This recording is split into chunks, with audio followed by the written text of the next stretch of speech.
ready to go. And when I saw that, I was like, bruh. And then with horror, even though I don't like horror because like it makes me jump scared, I still love it. So you don't like jump scare horror or anything else? No, actually I do. Like it's very complicated because even though I get irritated after I get scared, I still love the adrenaline rush of being scared. Which is kind of weird because as far as I know, your speciality when you're doing your independent films, you focus on horror stuff, right? Mm-hmm. Yeah, I do. Yeah. And then there have been games that have pretty good stories, but the way they compose and know how to like keep you on your feet and like really know how to put those jump scares at the appropriate moments. Like what's the Until Dawn? That was the best. Can you unmute the stream real quick on there so I can hear how we're coming through? Oh yeah. Oh, we're coming through nice and clear. Okay, yeah, we're good. And that was decision based making, and then but it's horror incorporated. Didn't the people who made Until Dawn, was it Supermassive Games? I think it is. Yeah. Didn't they recently make another game? I believe yes, it did. And I'm gonna get those too, because those can be single player and multiplayer. Okay. But yeah. Okay. Yeah, but they made several ones too. Yeah, and I want to play those too. I wonder if they're going to make a horror game where you have to reach consensus, or how is it like? Because I know about Until Dawn. Look, so here's what I'm thinking, right? Cause I'm not a big horror guy myself. I've only played 2 horror games, technically 3, though they're more like games that have high tension moments. Yeah. I wonder if it's like a whole thing where it's like you can have like, okay, here's the game, here's your 2 characters, and each player gets like a set of characters that they control. So let's say it's a cast of like maybe 5 or 6. Like let's go with 6. This one's like a nice even 3-3 split. Okay. And each character has, and each time this section comes up, it's 2 of those 6 characters. You would have your character, and I would have my character. Yeah. And the decision you would make to get the best ending, let's say you're doing multiplayer, would be, if you want to get the best ending, both of you have to make sure that you're making the right decisions with each character in the moment, but the decisions are completely different context-wise. Okay. So let's say one character would have to bolt and run, the other one has to stand still. Or one character has to duck and hide, and the other one has to fight off the big bad. Okay. And depending on the decisions you make, one character could die, changing the outcome of the story and who was there, and the other could live. Or you could have a situation where both of you die, and that whole segment just ends. You gotta move on to the next segment. Gotcha. Yeah. No, I gotcha. Yeah. Like, I wonder if they're going to do that one. I think they probably will, but I know that massive games they came close with that with Until Dawn because there is something sort of similar to that in that game. Really? So that's a multiplayer game? Oh no! No. I don't know if it's multiplayer. I've been playing single player. I don't know. I do know. I think ASAP may be playing that soon. I don't know, but if he does, I'll ask him. He'll let me know. But yeah, like I think that's either single player or multiplayer. I believe. Okay. But either way, like actually no, they did the dark I can't remember what it was called. They in that one they do that is multiplayer, and that one does what you just mentioned. Okay. Yes. And I'm like I said, like those are good games I love. I love games like God of War because that was a very good story. When I first played God of War 3, that's when I first started playing the game. Which does make sense. The people were what's the one for here? They were advertising God of War 3 pretty heavily when it came out because it was supposed to be the end of Kratos' trilogy at that point in time. I remember God of War 1, its story was bare bones. It's very basic, but it did its job to get you invested in the high action, high violence, high blood, high everything of the original game. And then God of War 2 flipped the entire damn script. Yeah. Then you had it was because I think the next thing that came out after 2 came out, it was then the PSP games, because I think it was the Chains of Olympus, Ghost of Sparta, and then Ascension. Yeah. And with all 6 of those games together, I think it starts. And the very first game in that list is Ascension, which shows a very different Kratos than what we get in the entire series. He's the most different he is. Even with the new reboot stuff, he is the most different Kratos you've ever gotten. Yeah. Then so it's Ascension, then it's the Chains of Olympus, then it's God of War. Yeah. Then it's Ghost of Sparta. Then it's God of War 2, and then 3, and now the new reboot stuff. Yeah. So I'm gonna be interested because I would like to see you tackle those 2 games. Yeah. Even though and this is from a guy who sank an ungodly amount of hours into God of War 2. To the point where I have done multiple playthroughs of that game, because that game had new game plus and maxed out all the weapons and all the abilities and all the stuff. I was basically a one-man killing machine in that game. Yeah.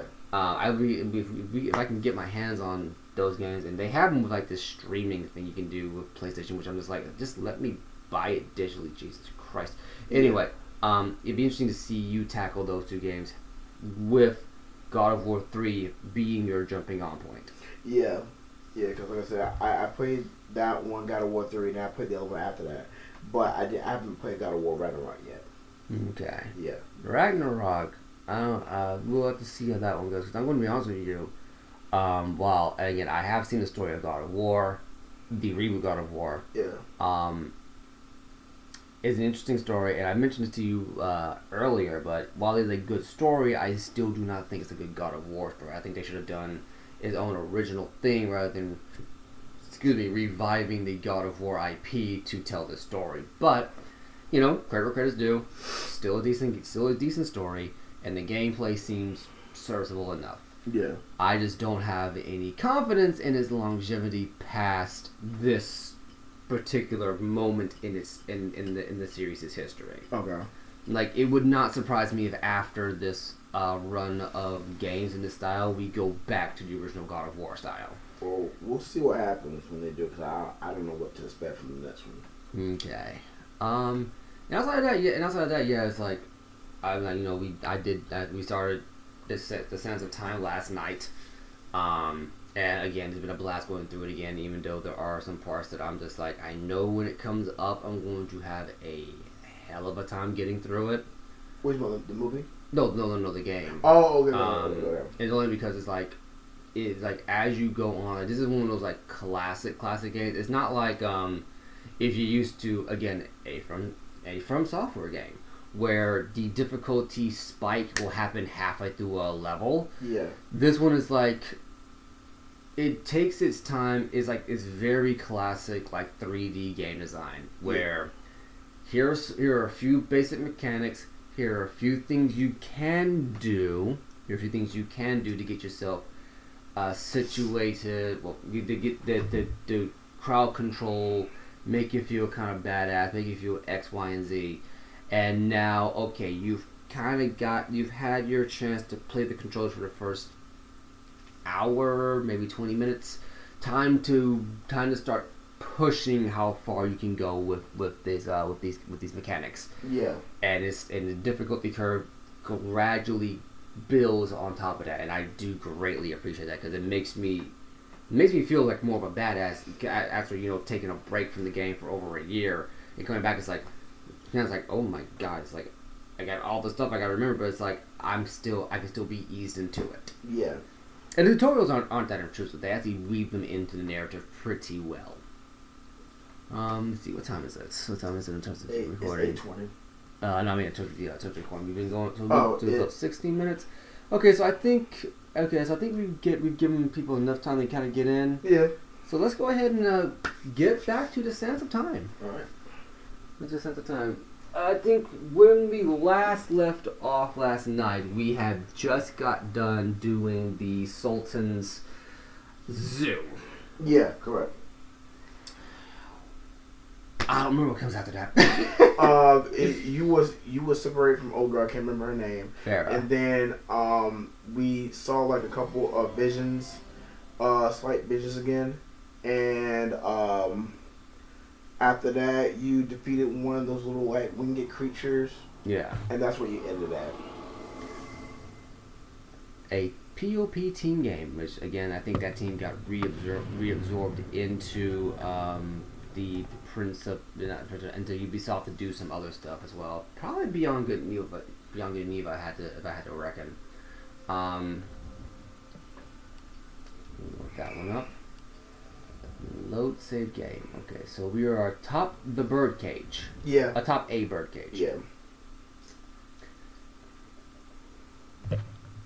Does he say anything when you load the game back up? No, not. I didn't hear anything. No, he doesn't. Okay. No.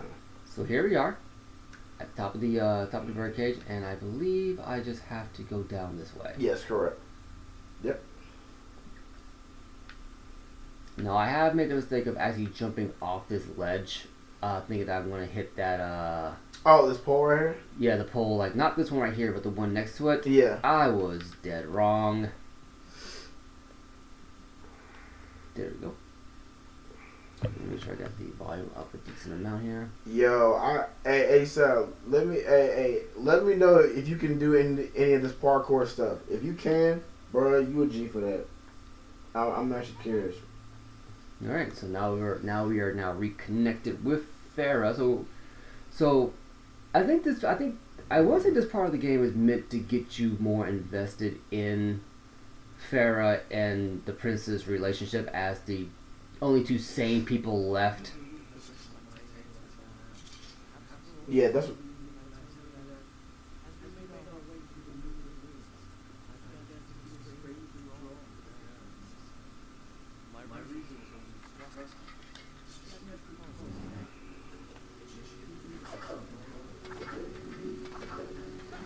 Those Beatles.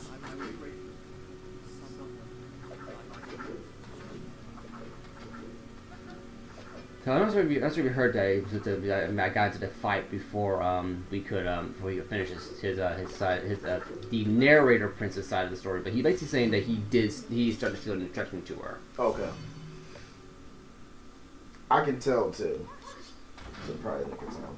And again, you know, it's like if they do when the remake comes out, they need to boost the audio for these two, so you can hear it over like hear it over the music and the what's the word for here and the battles. Gotcha. Damn, my train of thought. Oh no, I was saying the Beatles remind me of from that scene in The Mummy, the first one. I wonder if they were with Brendan Fraser, right? Yes, of course, yes. I wonder if they were trying to channel that. If they were, then that was genius. But I haven't seen that movie in years. But I have to praise Brendan Fraser because I always loved Brendan Fraser. Even though there was some movies I didn't like of his, I still applaud him because he was an actually good actor. He still is to me. And like the Mummy for me was just like his number one for me. I was like, yo, you have this badass dude fighting against this ancient creature who's just sucking the life out of people just to bring back his woman. But the way they went about it, it was so genius.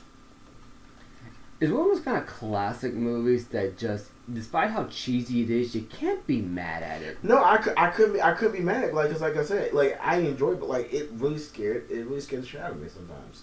Cause think about it, like you had this cowboy and you had this scientist, this doctor, all going to this like the land of the dead. Like listening to that and hearing that. Yeah.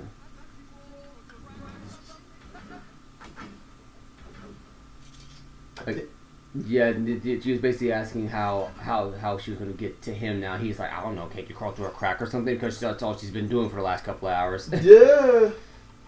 So again, there's that. They have that kind of like European style humor. Well, I say European style. Let me reel that one back. Actually, they have that kind of humor where it's like they are calling out that it's a video game kind of trope thing, but it's not in a sense as like, hey, look how video gamey this is. It's more like, hey, this is something she does. It would make sense that Okay, how am I gonna do this?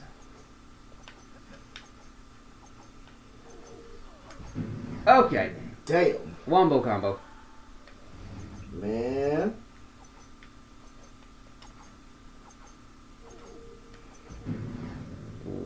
Like you can't just barely get over, dodge underneath this.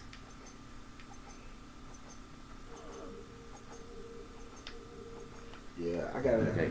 I gotta find me a part-time job because there's a lot of games I want to get and do.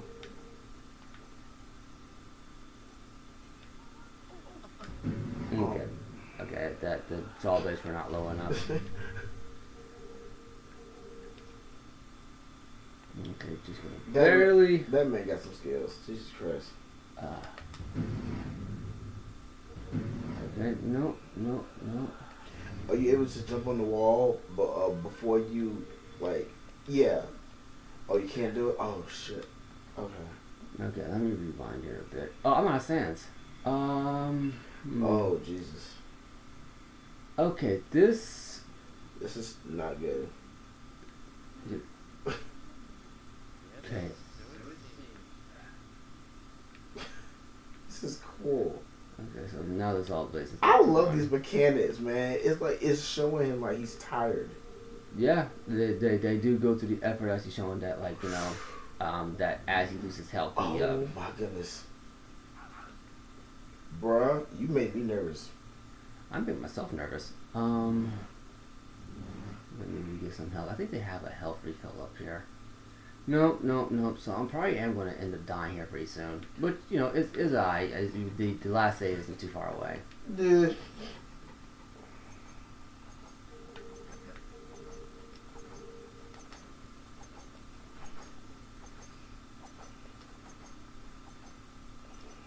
I just forgot how to get across that. 'Cause I feel like there's a way you gotta wall run, I think, to get there. Uh-huh. I don't think you can roll across these. No, there's no way. Yeah, there's no way. Yeah, okay. Yeah. There has to be a way to get to that. Yeah, so when he dies, he's like, no, that's not what happened. Man, start again. Like he'll basically say, I don't know where that came from. That's not what happened. I will need to tank this hit. I just gonna need to save some health and tank the hit because I don't know how to get through that without getting hit. And I know there's a way to do it. You can't just design a game where you have to take a hit. Yeah. They did that once in the original release of Conquer's Bad Fur Day, where it was one of the few M-rated Nintendo 64 games. Yeah. Featuring Conker, a squirrel, who has a bad fur day where he has to basically rescue his girlfriend. Oh, for real? Yeah. But anyway, yeah. So okay, so this is starting to come back a little bit here, but it's made by Rareware. Oh God, that name is hard to say. Which, given the company's sense of humor, would not surprise me. They intentionally went out of their way to troll as many players as they could by hiding a piece of health behind a cage that they could never get to. And the developer, when he came up to that, they said they did that intentionally because they knew it would drive people crazy, and then dropped you down a shaft where you would intentionally lose 1 bar of health. Oh Jesus! It was after a boss fight, so if you were on 1 bar of health, yes, you died. You. Yep.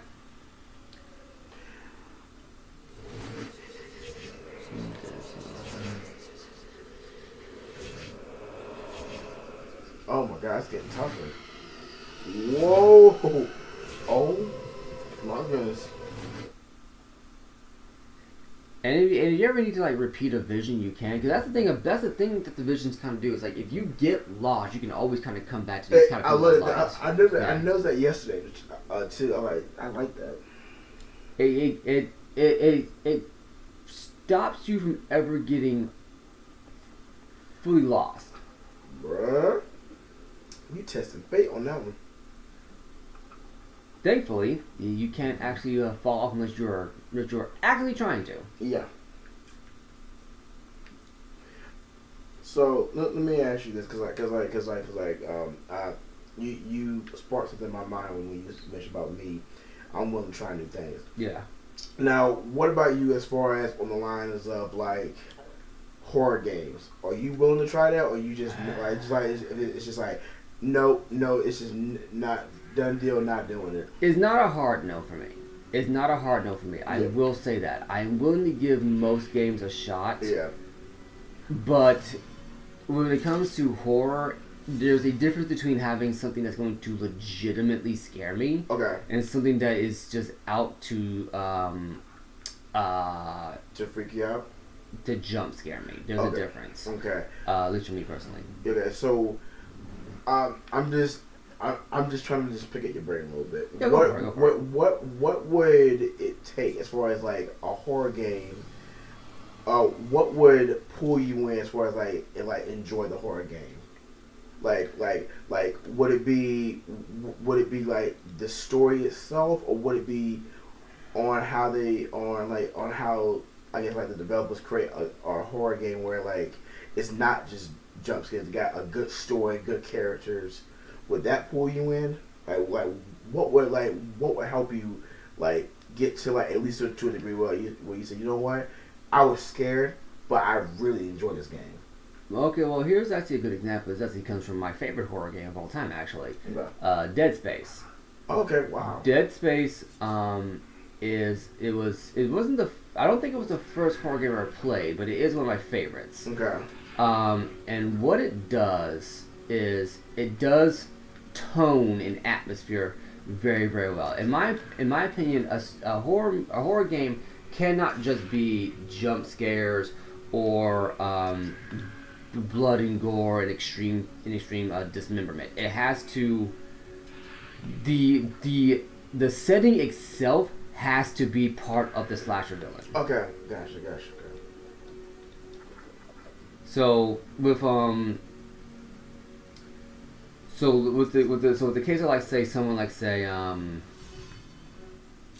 actually I even throw in the original Halo Combat Evolved in there because there's an entire sequence in there that's basically a horror game in the middle of it. And I'm just like, why did you do this, Bungie? Anyway, it's this idea that while the story is good and the monster is unique and the premise is interesting, the thing that keeps a horror game going, in my opinion, is its atmosphere. And what I mean by that is, does this make me feel paranoid at any moment?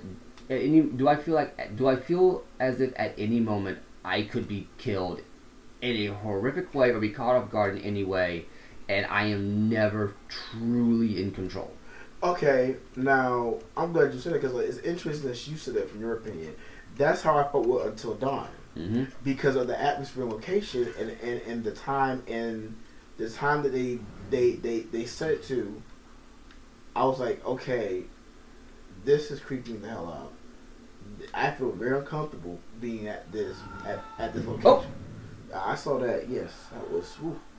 I thought I had enough time, but it looks like I got a wall run and jump off of that. His scream.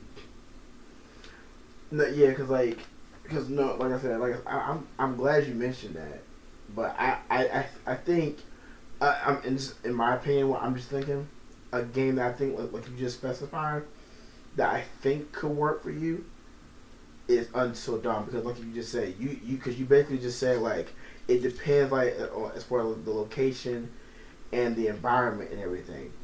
And I think, in my opinion, they did that right perfectly with that game. Well, I won't knock it because I have not actually played Until Dawn. So until I play it, I have no firm opinion one way or the other. Yeah. I was just saying from my opinion, since I had played it, because I was listening to what you were saying, like, okay, you know what? I think that could work, maybe. I do not like beetles. Ugh. But I like that interesting take. What though?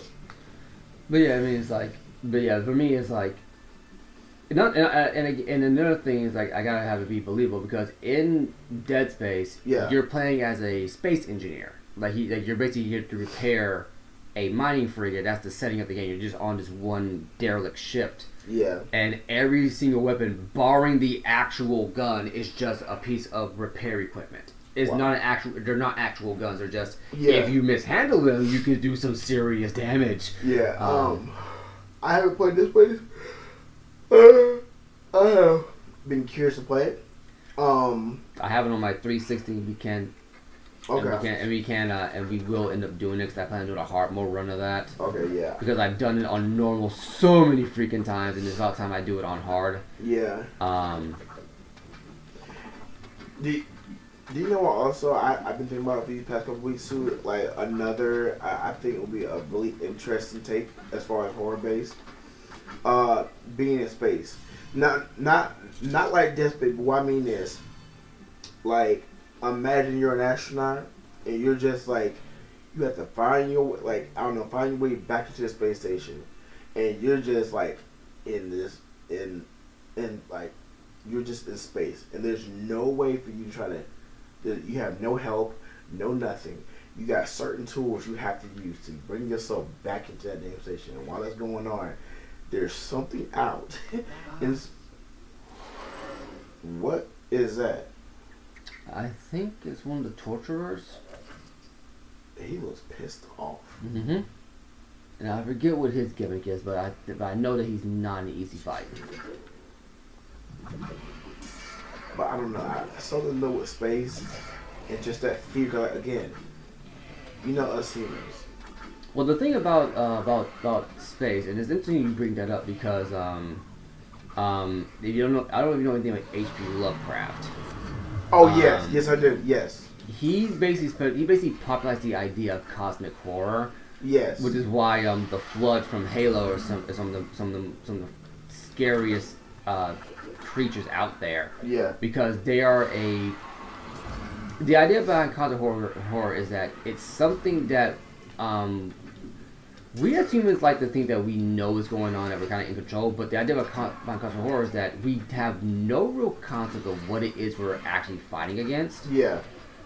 And that thing is usually bigger than what we can comprehend, and there's not much we can actually do to stop it, in all honesty. Yeah, because I think that some movies I've seen, and I'm trying to think, would that be a good concept for a game? I think anything involving, like, you being in space with little help, being underwater in a confined space. No. Being underwater in some type of creature. I don't know what type of creature, just stalking you as you're walking underwater. Like it's complete darkness. I think there is a game like that. Oh, okay. At least underwater anyway. As far as space goes, the only thing that comes to mind is Alien Isolation. Yeah, no, that's right. You're all right. No, yes, I do. Yes, that's right. Correct. I got to finish that game anyways too. You actually started playing Alien Isolation? On my phone, yeah. It's on the phone? Yeah, I got it on my phone, yeah. I thought it was only on VR and Steam. Nah, I got it on my phone. I was streaming a little bit about 4 weeks ago. Oh, interesting. Yeah, I haven't finished it. I was so scared of shit. I'm so scared for that game. Oh my goodness. But yeah, that and like tight spaces, tight confined spaces. The idea of claustrophobia. Yes. Because I would ask people, what is your biggest fear? And then once they start naming little things, that'll be interesting to create a video game. Because I know mine is like snakes. I don't like snakes. Could have fooled me. That I don't do spiders or cockroaches. I can understand spiders. Spiders aren't particularly big for me, given my own personal childhood trauma with regards to instances involving spiders. Yeah. Both of which involved them crawling up my nose and in my ear when I was very young. Oh my lord. Nah. I don't do it. I do not do it. Whoa. And then that's about it as far as like bugs go. Despite the fact that the old adage, like, spiders are more scared of you than you are of them. They do a lot of stuff to actually help you out. Some of the bigger spiders you think are poisonous are not. But I'm like, I don't really care. Yeah, me either. I don't care. I don't care. If it crawls, I don't mess with it. And see, let me see this. Okay. So it's probably not supposed to that do. Do some more combat. Yeah. Whew. That move is kind of hard to pull off, but you can do it. Yeah. I will say this too. This is one time. I'm ready for Pierce talking what he said. Yeah.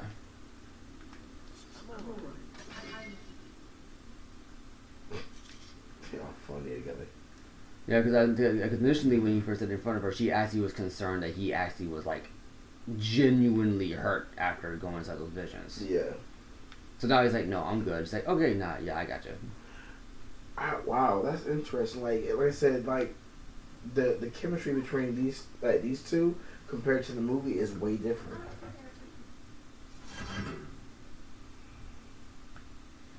Okay. My other fears is the ocean now. It never was before, but now it is. Really? Because here's why. Because it was at one moment. That one moment messed up my whole experience of going to the ocean now. I was with some friends years ago. We went out and we were just going further and further out into the ocean. That was fine up to a certain degree. I kid you not. I felt something swim across my foot. I froze like a statue, Brad. Mm-hmm. And I froze so hard, like you could, like my whole body was frozen, like somebody put cement in my body, and the only thing moving was my lips. I'm like, yo, what? I asked my friend, yo, what is that crawling across my foot? I didn't even bother to look down and like put my head down and look. I was too scared. Like, imagine you're standing there with your friends and you feel something going across your foot in the ocean and it's not clear. The water's not clear. I was scared for my life. Oh yeah, that fear of the unknown kind of thing. Yeah. You haven't seen those videos on YouTube that's like, hey, here's you're just kind of like in like a dark space, or it doesn't have to be like an enclosed space, like a completely outdoor space. Yeah. And here comes like this weird giant creature. You just don't know what's going on with it. Oh Jesus. I forget the exact name of it. Yeah.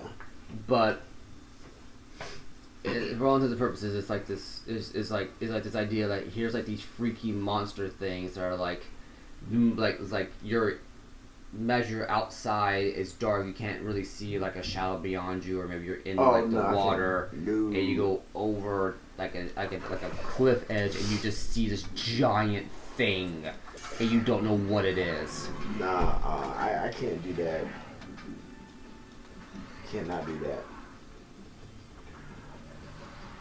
I will say, some movie that Kristen Stewart was in, it had the feel of claustrophobia and sort of edge of your seat type of feel because it was underwater and a creature was stalking him underwater.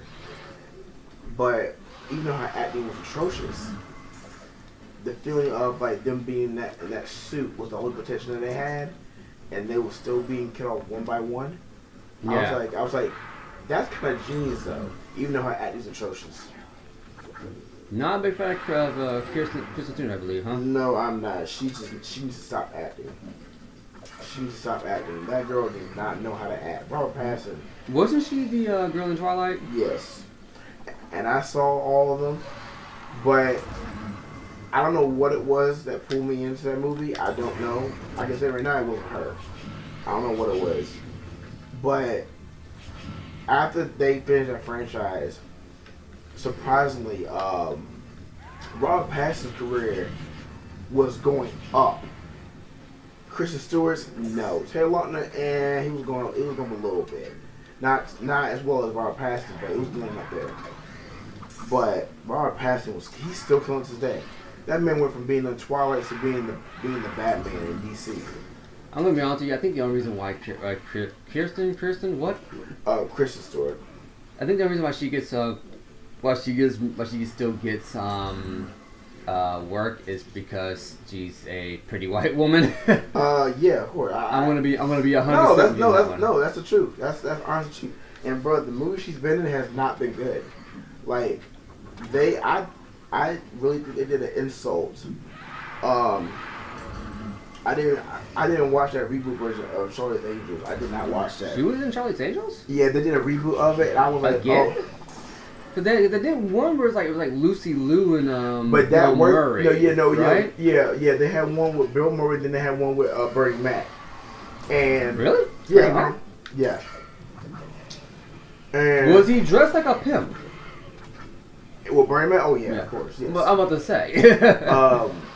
And those versions, though, even though, like I said, it had cheesy moments, it worked for me because that chemistry between Cameron Diaz, Drew Barrymore, and Lucy Liu, it worked for me.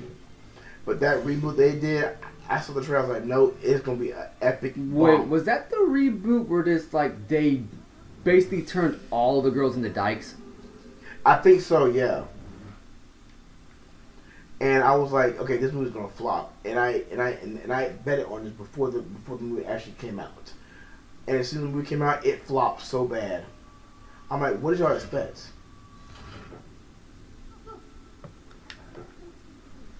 I was like, Jesus. All right, okay, so we're gonna do a nice little. Gotta move this out the way. Actually, here, let's look at the. But she's gonna hold that button down for us.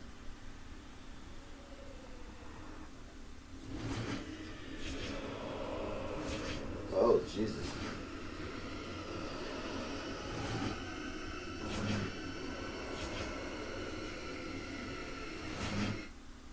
Okay, that's a pretty long version. There's a lot of stuff in there that I don't think we got. Oh, we're in the backs.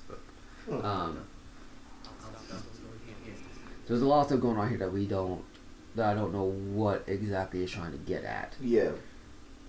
Okay.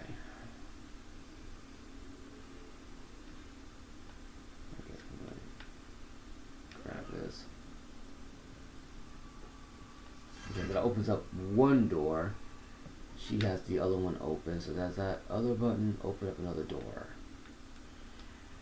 This is one problem with doing this, because sometimes they'll put these in really tight spots. Yes, I want to continue on saying I've always said before. So is there a third door gotta do, or is that one just there for show? Okay, so there's a third door. And then there's a hole in the wall. Okay, I know what I gotta do. Okay, dry off.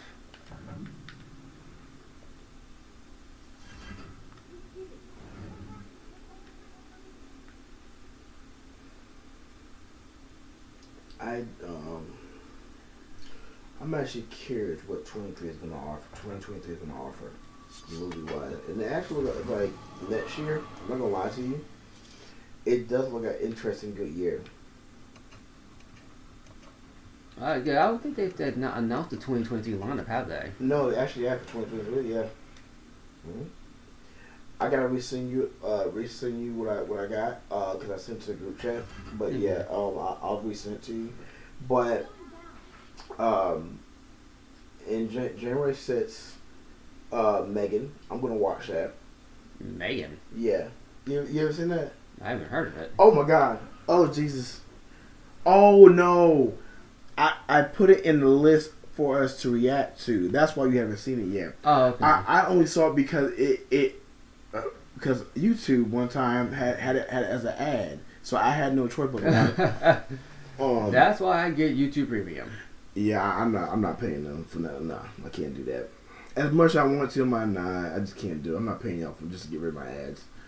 I did it because when they started doing the political ads and then Donald Trump started showing up more and more often, I'm like, no, I'm not. Yeah. I'm not doing this no more. Because a lot of political ads just straight up lie to you. They 100% just lie to you. And I'm just like, I do not have time for this. Oh, Yeah. I do it like this. Okay.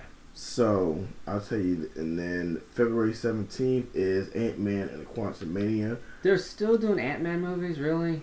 Yeah, but this one actually looks way better than the first two. I don't know, man. Ant-Man, I've never been sold on the concept of Ant-Man. No, I mean, I haven't either, but I'm talking about this one particularly, Kang the Conqueror. I actually really am interested to see that one. I am. Well, we'll see what happens, Yeah. but again, it's like, I have never been interested in the Ant-Man series. I haven't either. Like Ant-Man and the Wasp and the first Ant-Man, I have actually not. I actually watched Infinity War and Endgame, having never freaking watched the Ant-Man movies. Yeah, I've seen them both only once.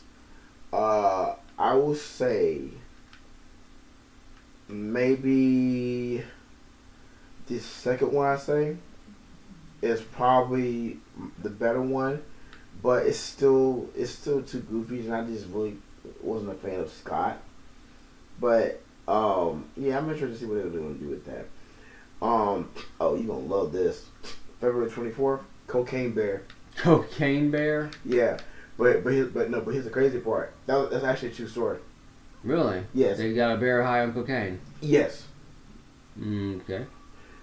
Weird flex, but whatever. Yep. And then you got for March 3rd, Creed 3. I heard they're making another one, aren't they? And yeah, I'm ready to see that. This other movie comes out March 10th. I am not going to go see it. I'm not wasting my time with it. Isn't that Winnie the Pooh horror movie coming out next year? Oh Lord, I forgot all about that.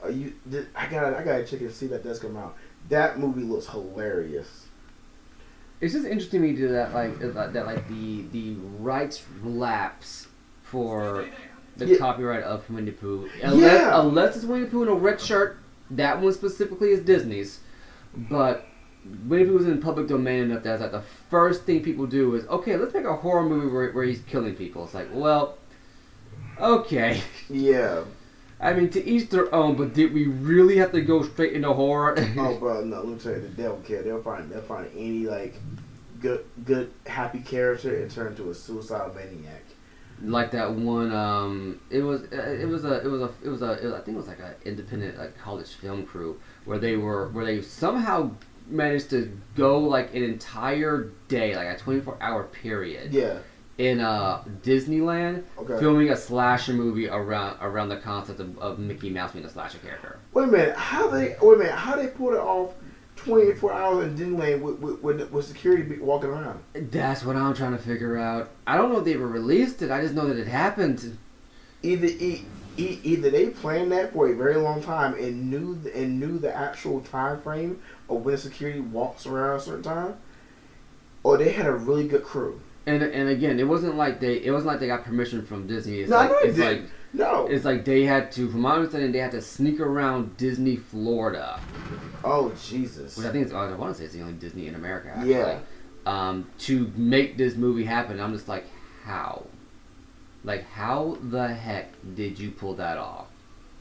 I don't know. I got to look it up after this stream because I never heard of that. That is genius. Yeah, this was years ago though. It wasn't recent. It was a while ago. Yeah, but still, I have never heard of that. That's funny to me.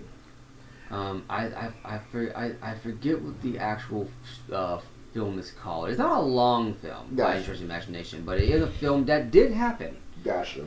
I don't think it was a big crew either. You know, I think it was like, you know, your run of the mill kind of like indie horror people. It's like, here's a small group of people, like maybe like 4 or 5 people strong with like a lead, a female lead, maybe not, I don't know, and then there's the monster. Gotcha. But I think it's just a dude in a Mickey Mouse suit, and yeah, they made, I want to say like a 30-40 minute long film. Wow. That's impressive. Yeah, it wasn't like a short film. It's like they got a decent chunk of time out of it.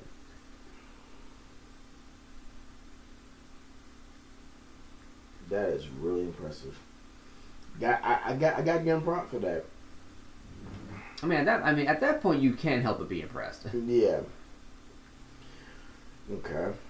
It's like, yeah, we want to make a horror movie where Mickey Mouse is the villain, and we know that Disney would never let that happen, but We don't care. Especially considering the fact that Disney spends an obscene amount of money in lobbying every year to stop the rights of Mickey Mouse from going into public domain. Because Mickey Mouse is over 100 years old now. Yeah. And according to fair use and copyright laws, he's supposed to be in the open domain fair use to where anyone can actually use him. Oh, for real? Like 100%. It's just that every time the rights are about to lapse and stuff like that, or where the character's about to go up into public domain, they spend a stupid amount of money on congressmen and I think in the state of Florida and in like actual like American Congress to just slightly extend the amount of time that Mickey can stay outside of the realm of fair use and open source and stuff like that. That's crazy. When you have that kind of money, basically the political structure is your bitch. Yeah, no, you're right. You're absolutely right. Yeah. And then you got some money. They own like almost like 90% like of all these companies. Mm-hmm. Despite the fact that there's supposed to be a strict like no monopoly nonsense going on here, but exactly. But again, it's one thing when they're owning IPs, another thing when they're owning like companies. So let's say like this, right? Disney owns Marvel. It would be a different story if they just owned the film rights to some of Marvel's characters. Yeah. What the heck did this button push? Well, we're about to find out. Okay, we'll right into that. We'll right into that one too. It's okay. Oh, this room. Okay. I got this. Oh, messed that up. Okay. Yeah, that's his thing. They block a little bit more, so yeah, I'm a little bit low on health.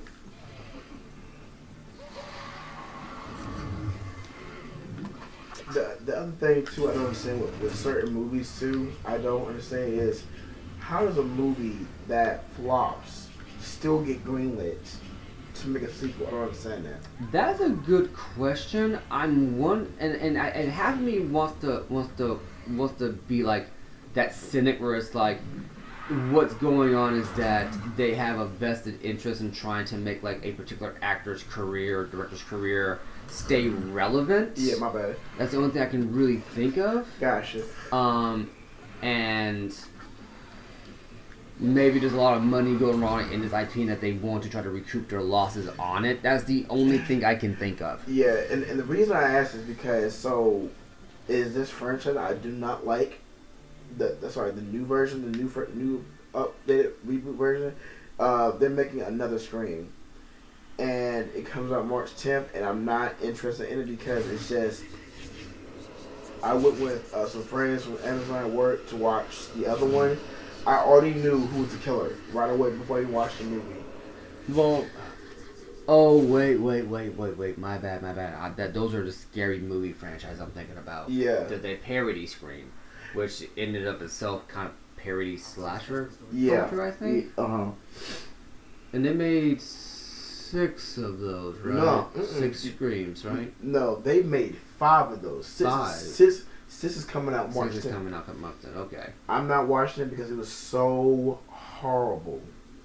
Well, the problem with a slasher film, I feel, and this is just me personally. Yeah. Okay, so to start off with, I feel as though the slasher enthusiasts are kind of spoiled for choice nowadays when it comes to their the actors. Not their actors, but their Oh, right, that's right. They were talking about that earlier. Yeah. If you guys want to know what they're actually talking about, I do recommend picking up Sounds of Time or watching my playthrough on my main channel. Yeah. I do try to at least let the dialogue play out because the dialogue is really quiet and it's hard to kind of time that perfectly. Yeah. And when you're doing live streams, well, you just gotta let it flow. Oh, right, I gotta do it like this. Duh. Anyway, I was saying, yeah, I feel like horror movie enthusiasts and slasher movie enthusiasts are pretty much spoiled for choice when it comes to their movies because they have movies now that are taking more unique spins on concepts. I think, I just heard about this one. This movie came out earlier this year. And I just heard about it like yesterday. But apparently, it is a movie called Smile. That movie was trash. Oh, you didn't like it? No, that movie was trash. A lot from what I'm being told. Apparently, it did really well. No, how? The only thing that I loved about that was the other, not the main character, the other people in their smiles. That's the only thing that scared me. Okay. Other than that, that main actress that was playing the main character, no, she was horrible, atrocious, and the fact that she wasted about sometimes 5 or 10 minutes with Cal Penn in there, which is my I'm trying to figure out why is he in the movie. He has no reason to be in the movie. Okay. And it was just throughout this movie, it's like it was so stupid. Like I'm like, oh my god, it gets worse and worse and worse and worse. And now for our second upgrade mechanic inside this game. Okay.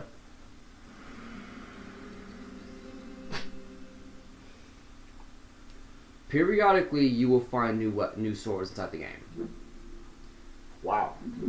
That's the second upgrade mechanic. These are actually our fourth upgrade mechanic. And these upgrades only ever come when the story requires the prince to have a new sword. Okay. And you might be wondering, what does this new sword actually do? Yeah. Well, here's what it does. Oh my god. I can open doors now. Yay. And break through walls. Get out of here. I don't know. I think some enemies go down in fewer hits now. Yeah. But for the most part, it's just a progression means.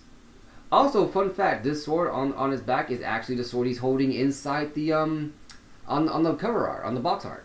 Oh, nice. Yeah, your first upgrade is the iconic sword he's holding on the box art. So that gives you an idea that he's not gonna have this for a very long time. Wow. Here we go.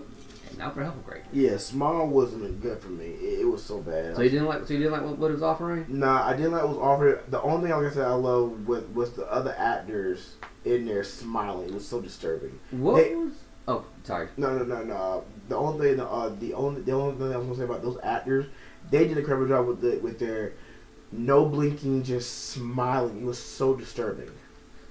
Then okay, in which case I will correct my earlier statement. I think you guys are spoiled for choice in terms of premises for horror movies. Oh yeah, no. The story itself was stupid. Like the main actress was stupid. The protagonist in there was so stupid. I was like, no, you just deserve to die. But then there's the other characters. There's the other ones like, what's the word here?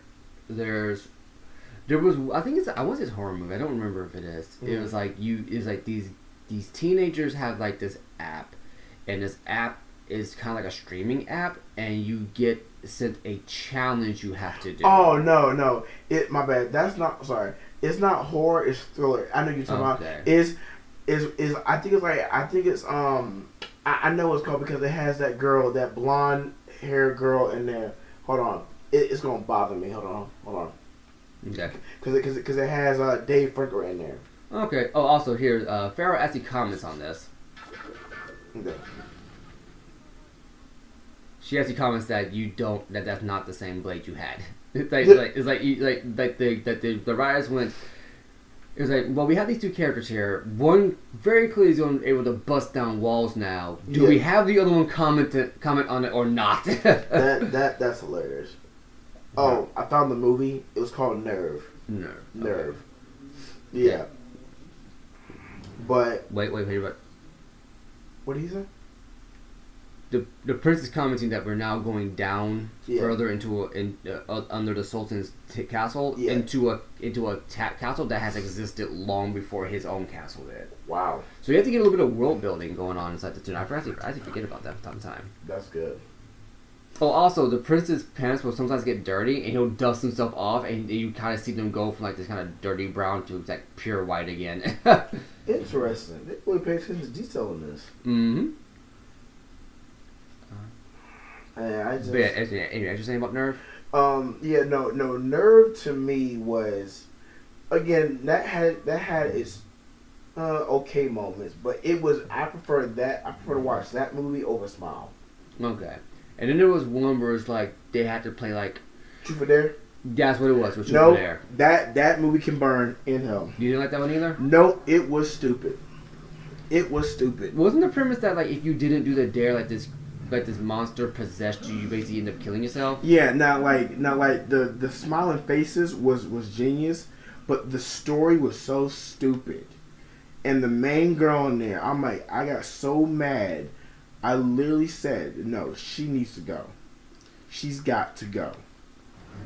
So is your issue like with the acting or more or less with the premise of the story? No. It's both. It's like when they're trying to make movies pertain to like this generation, and then they try to like implement these cheesy jokes and try to like force like some of this narrative and dialogue into the characters. It bothers me. So basically, what you're saying is that they're not making a story that actually services the horror. Yeah, they're correct. just kind of making they're making something that's supposed to be scary. Yeah. But then they just don't know how to do it. Yeah, exactly. Yeah, and that's what gets me so irritated with them. I'm like, because when I saw the trailer, I had no interest in watching this. I just sat down one night and I was like, you know what? I'm gonna watch a bad movie tonight, and I watched that, and I was like, "Oh Jesus, this movie is horrible." Well, there you go, people. I wish I had a drink that night to watch that, because that movie was hard to get through. And the movie was only like an hour and 30-something minutes long. And that was the worst 1 hour and 30 minutes of my life. It's interesting how it's like some movies can like be really long or really short. Yeah. And depending on its quality, it can feel like an eternity. Yeah, or that's what it did. It's what or it it can go like by like that, you know? Yeah, it felt like an eternity to me, bro.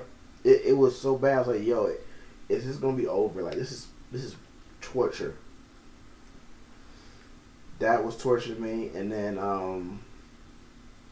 another movie that never piqued my interest that I'm probably not gonna see, Shazam. I had no interest in watching that movie. The original Shazam? Yeah, the one with Zach something. I can't remember his name. Zach whatever. Where they have him flossing for no apparent reason. Yeah, I didn't like that. So I'll be honest with you on that one. Yeah. With regards to what the hell just happened? Yeah. What just? So wait, something just came out. Wait, I think the doors. I think it was the Okay, that's right. You have to be very careful with how you turn the crank, because you can't turn the crank and lock yourself out. Okay, there we go. So. So I'll be honest with you. That's fine. Go ahead. Okay, that was two. So yeah, so some of these go down faster hits. That's good. Shazam, that is the original person of the character, even though at the one point Shazam, aka Captain Marvel, was actually more popular than Superman was. Yeah. At DC Suit, the company that made Captain Marvel, won the lawsuit, and then they bought the character. Yeah. And the cutthroat life of business. Yeah. I think it's very hard to do the whole idea that you're a 10-year-old. There's a 10-year-old who gets superpowers, and he's in a grown man's body. Yeah, I just can't take it seriously. Like, I'm personally, for me, I think it's really a joke, but I understand the comment. That's how it was. But oh no, it was a much more serious. Yeah. And that's what I'm saying. Like in the comments when I read some of it, it was serious, but I like that.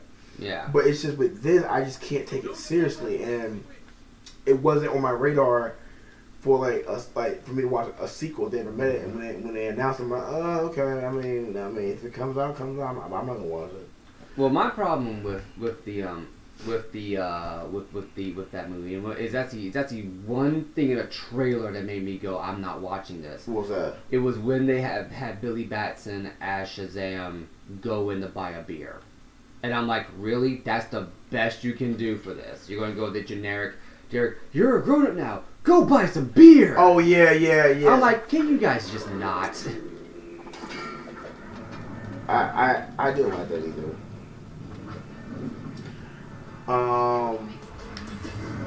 I got another one for you. Just one twist. I just want your honest opinion on it. March 24th, John Wick Chapter 4. How you feel about that franchise? Mostly, I've not seen John Wick, but honestly, I am interested to actually watch it because Keanu Reeves is always a blast to watch, in my opinion. Okay. Like even with the negative press that happened from The Matrix. not the Matrix, from Cyberpunk 2077. Yeah. Everyone pretty much agrees that Keanu was the best part of that game. Oh no, I believe it. I haven't played it, but I believe it. And what they actually found out recently was that originally he was not meant to be a big part of the story. The original writer, which actually was a black dude, he actually spent the last the last 30 some odd years just not doing adaptations of the game, of the story, because it was a tabletop RPG at first. Yeah. And Johnny Silverhand, the character that Keanu Reeves plays, is actually part of a preloaded campaign, a predetermined campaign that you can play if you're not used to like creating your own campaigns on tabletop. Okay. So that's where Johnny Silverhand comes from. Slow down, it's real here. So they made the game and whatnot. There was a bunch of delays going on. God, this slow down here is freaking real. And what happened is, they got Keanu Reeves to play Johnny Silverhand, and then they basically expanded the role because they wanted to. Okay. Wow. So at least that's my understanding. If anyone can corroborate / offer a contradictory information or something like that for free. Yeah. But to my understanding, what happened was they got Johnny Depp and said, well, we have Johnny Depp, let's go ahead and really use Johnny Depp. And I'm like, I mean, on the one hand, I don't blame you, but you didn't have to you could have made another character for him. Yeah. Interesting. Yeah, because when I first saw him come on the stage, Keanu Reeves, I'm like, this actually looks interesting with him being in there. Also, Keanu Reeves has the, as I like to call it, the nice guy actor syndrome in Hollywood. Yes. Where he is a genuine sweetheart, so they basically use that to their advantage to make him the most violent, sadistic murderer on the planet sometimes. No, actually I believe that, because, bro, it's just like, with him as a person, I'm like, wow, he's so humble. Like, I've been noticing, everywhere, clips and everything, he's so humble. The man just, he's living his life, enjoying life. He still rides the bus, rides his motorcycles. Mm-hmm. Rides the subway, will give up his seat for a pregnant woman on the bus. Yeah, I'm just like, this is the first time I've ever seen somebody and you're like, Keanu, you do know you have Matrix money, right? Yeah, but he don't care about that. He's like, I'm just enjoying life. What person do you know on that level that where he is says that? I've never heard that out of anybody. Maybe Tom Hanks. I mean, yeah. Either Tom Hanks or Robin Williams, one of those two. Yeah. Oh no, no. Actually, no. I agree with you. No, those two. Oh, Jim Carrey. Jim Carrey. I can see Jim Carrey. Yeah, because that man took some time off and came back and still crushed it. Oh yeah. And still crushed it. I was like, yo, he still got it. And when he was playing Dr. Robotnik in Sonic the Hedgehog, oh my lord, he murdered that role. Oh yeah. I can't wait to see that movie. I can't wait to see number 3. Number 3 is gonna be good. Ooh, buddy. But that's very interesting. About Keanu Reeves, I never knew that, bro. I'm still waiting for the movie where they make him a slasher villain. Oh, that I want him to play Johnny Storm. I mean, not Johnny Cage. Oh no, my bad, not Johnny Cage. Who's the dude? Ghost Rider. What's his name? I know who you're talking about. I can't think of the human. You're talking about the white guy that plays. Yeah. Car, not the Latino guy with the muscle car, right? No, yeah, I can't. Whoever that is, I can see him playing Ghost Rider.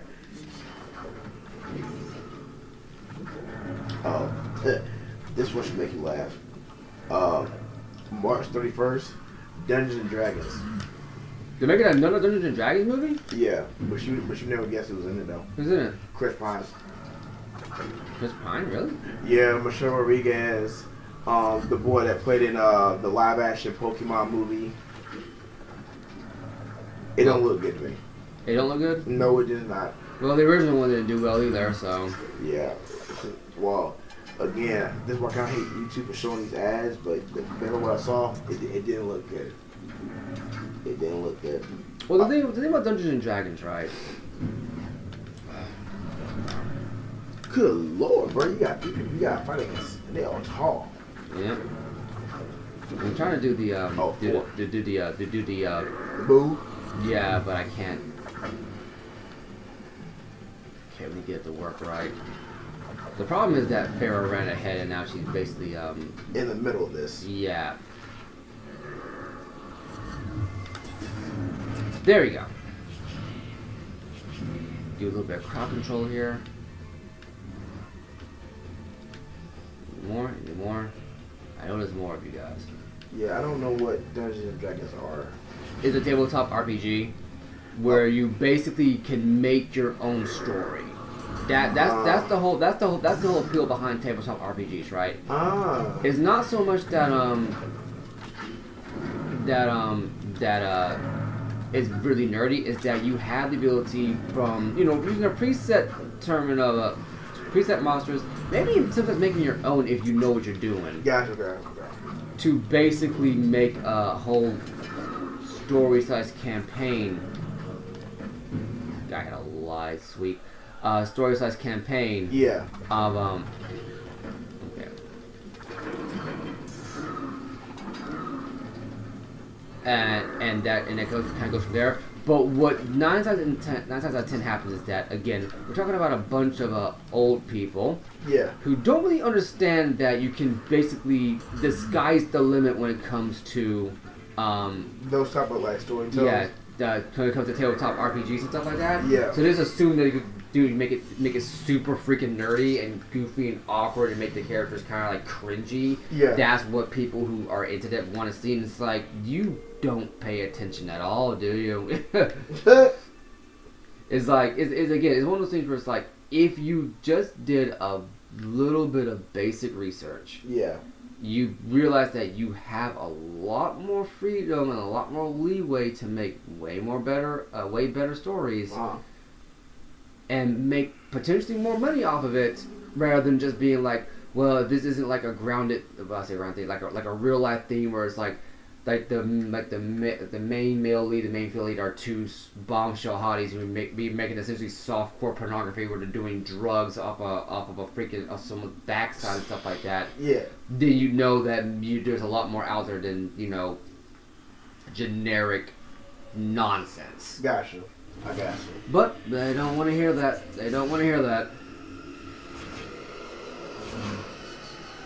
Oh, here we go. Bruh, these obstacles are getting more challenging. I recognize the bridge. Yeah.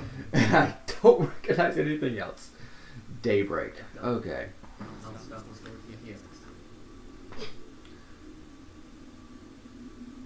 So now would be a fun time to kind of mention that this entire story takes place in the time span of 24 hours. What? Yeah. It's something that you don't actually pick up on. It's like the end of the game, and it's not a big deal going forward. But the whole story of the Prince of Persia takes place in the time span of like 24 hours. Get out of here. That's crazy.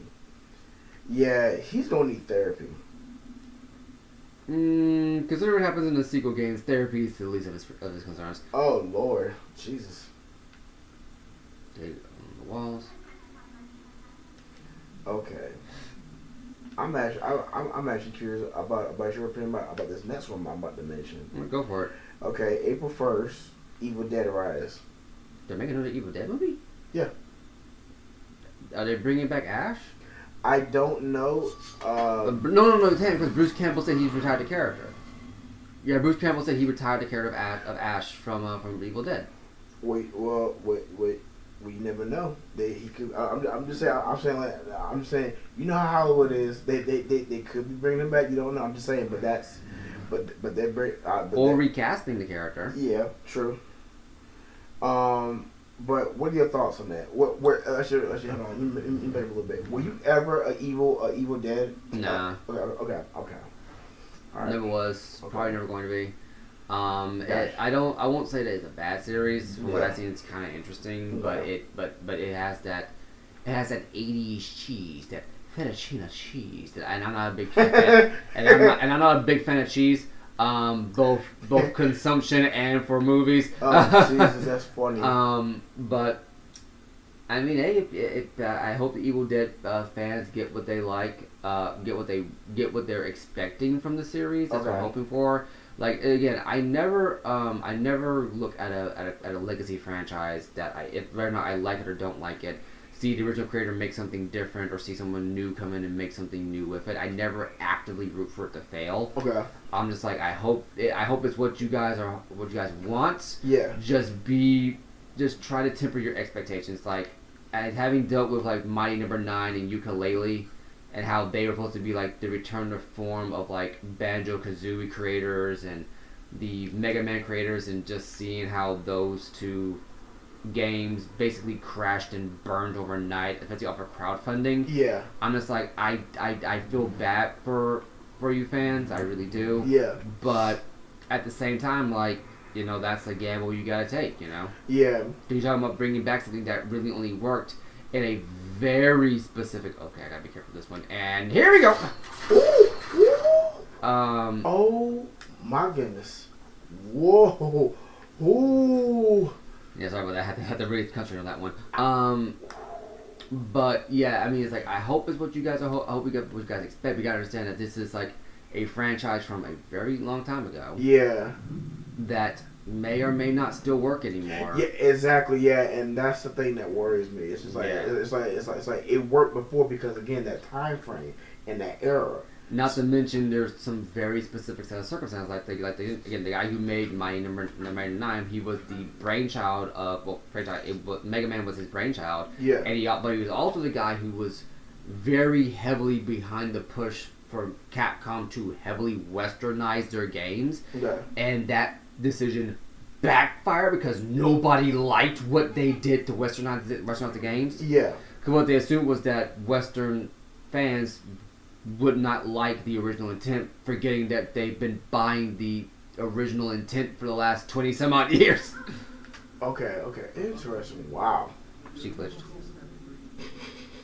But again, it was his idea. It was his brainchild. And Farrah, do you mind? Girl, pay attention, girl. Oh, I had to trigger the cutscene. Trigger the dialogue. Okay.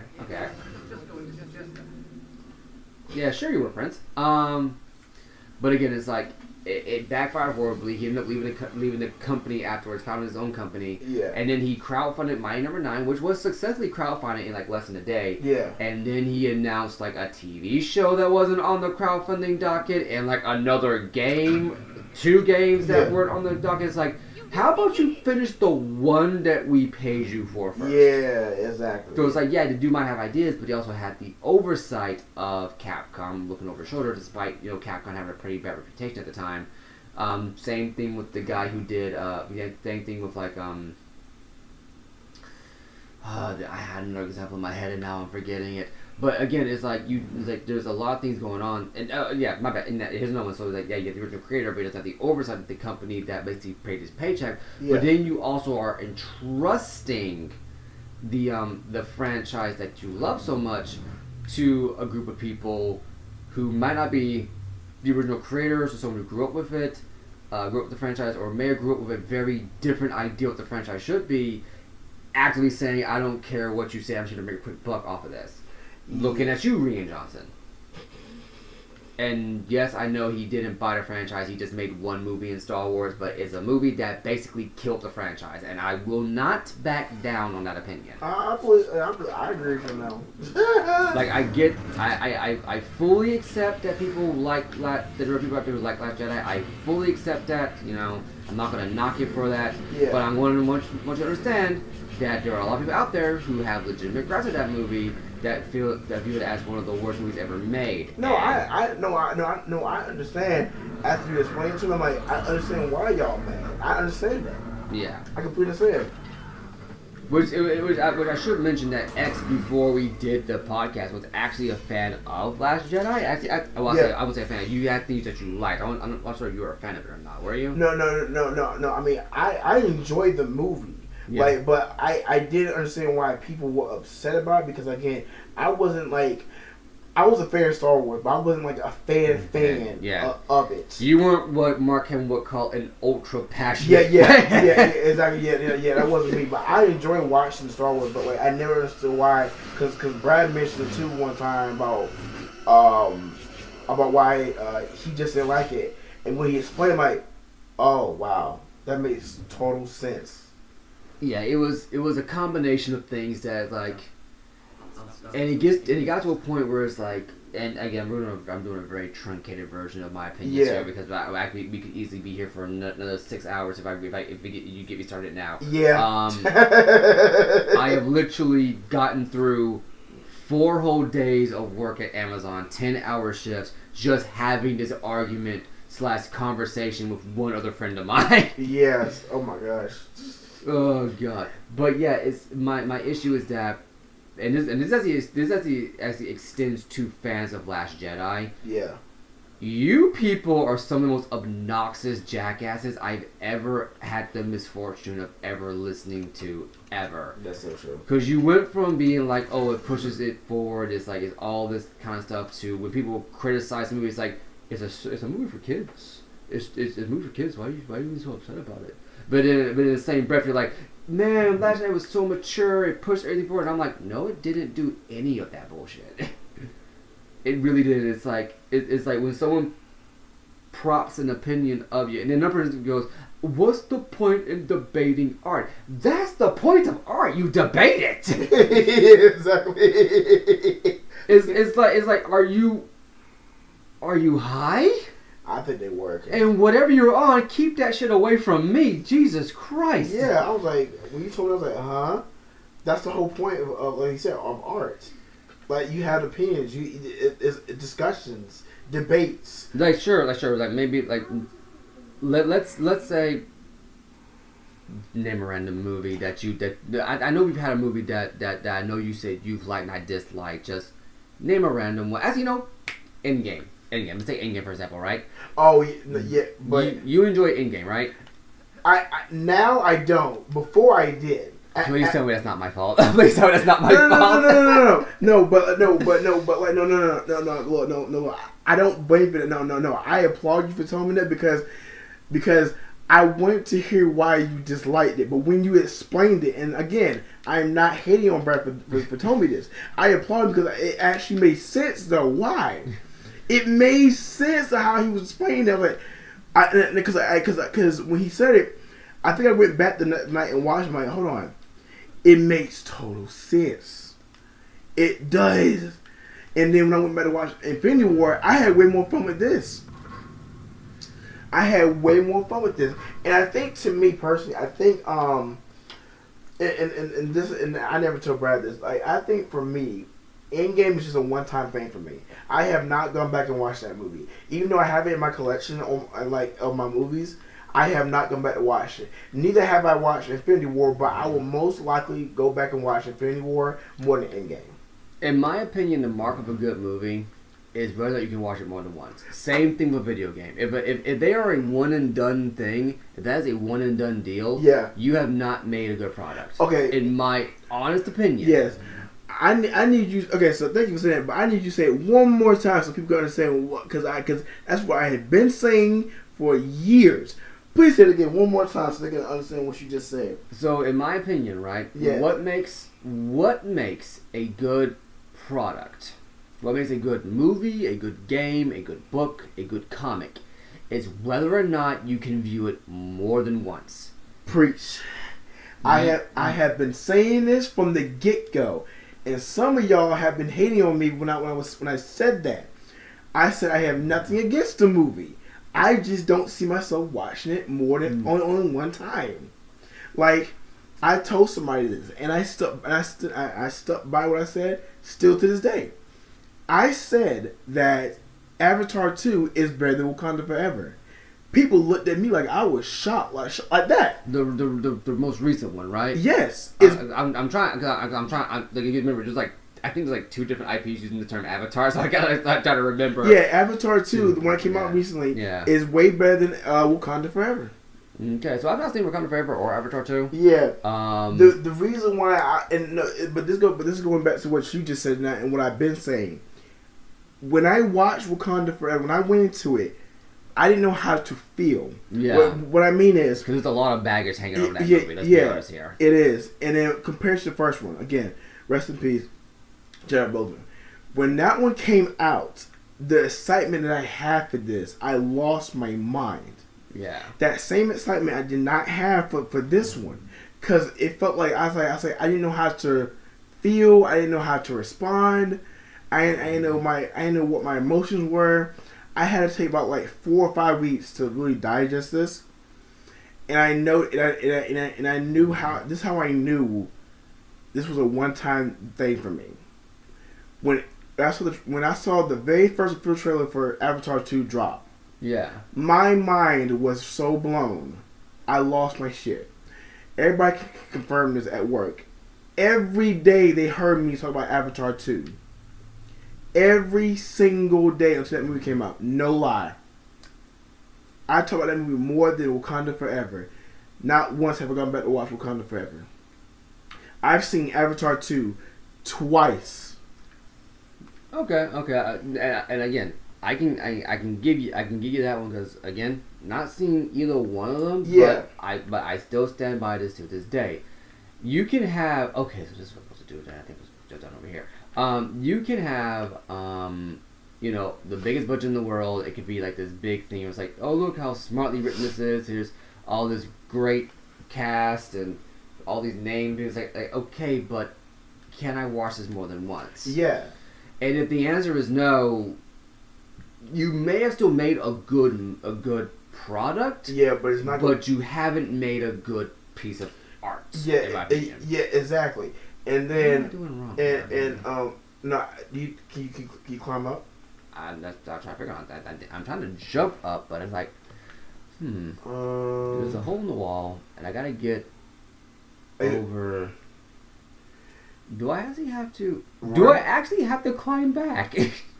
Let's try that. I don't. Again, some parts of this are a blur in my mind. So. Yeah. Oh, let me tell you this. So here's a movie I know. I think he's probably seen already. Like that is a rewatchable for me. Forrest Gump. Oh, that same thing for me. Yeah. God, I hate that freaking movie. No, you hate it? I almost. It's maybe a strong word, but I don't like that movie. Oh, I wow. really don't like that movie. Wow. It's that there are not many movies on this planet that I either actively dislike or straight up hate. Wow. I only hate The Last Jedi. I actively dislike these 2 movies, Forrest Gump and The Big Lebowski. I haven't even seen The Big Lebowski. I had no interest in watching that. Okay. Put it like this, right? Yeah. It's a classic film. I watched it for my film noir class. I understand its appeal. I understand why it's probably going to stand the test of time for years to come. The practical effects on that movie are freaking ridiculous. But I don't get why everybody calls the Coen Brothers a bunch of writing geniuses off this movie. It was a 2-hour waste of my life. Oh no, let me tell you, I just about seeing like a couple of clips and everything. That movie should not have been in no 2 hours. At the most, probably an hour and 45 minutes. It's like 2 hours long. Jesus. I had to write a thing on it for a class, and I kid you not, I skipped half the damn movie and still got an A on that writing assignment. Wow. But yeah, I was very surprised you said that. But what I mean as far as like a rewatch is like if you're able to like to literally like recite lines from a movie. Yeah. Like, just by seeing the title of the movie, or one word, and somebody knows what it is, that's how you know that movie's good. Yeah. Another example, you can make a bad movie that's still more rewatchable than what's considered a good movie. Yeah. Like, again, I would probably, and now this one I know I'm going to get a strange look from you, I'd probably watch Dead or Alive 3 more times before I go back and watch Endgame again. No, actually, no. I agree with you on that one because again, like I enjoyed that movie. That surprised him. That surprised him. Yeah, I legit thought he was gonna hate that movie. Yeah. And the reason why I say that is because Dead or Alive is a very cheesy movie. Yeah, it's cheesy. It's very, very like it's stuck in its time kind of movie. It's not a good adaptation of the game it's supposed to be, but it's a competently put together movie. It's a well acted movie, and nobody is breaking character. It plays it so straight that it becomes more entertaining the more you watch it. No, I agree with that. But when I saw it, this is no lie, guys. For Dead or Alive, I was laughing hysterically. I was having a good time with this. Brad was on the other side of the couch. His jaw dropped because he was surprised I was laughing. Yeah. He was like, "Wait a minute, are you enjoying this?" Yeah. Even though it's cheesy, I was enjoying this. Because I was fully ready to have the conversation of Bradley. What the hell is actually wrong with you? Yeah. I was fully prepared to have that conversation. I did not. Well, yo, I'm not even kidding you guys. I went in there with a blank. Really, I have to jump on that damn thing a second time. Are you serious? Hey, I had to jump on a second time for it to activate the cutscene, and then okay. Okay, you know what? That actually makes sense now. I understand why. It was like you do the pendulum thing. Yeah. I gotta jump on this again. Bring it around. But I love that movie. That movie was really good. Like for it being cheesy, I could agree with you. I could watch that. I actually like adding that to my collection too. Well, look, they're only like $5 for Blu-ray, so there you go. Perfect. You're not breaking the bank. Yeah, and I can't. Another movie I would not watch twice. What? Rogue One. You know what's funny you said that? I still haven't seen that.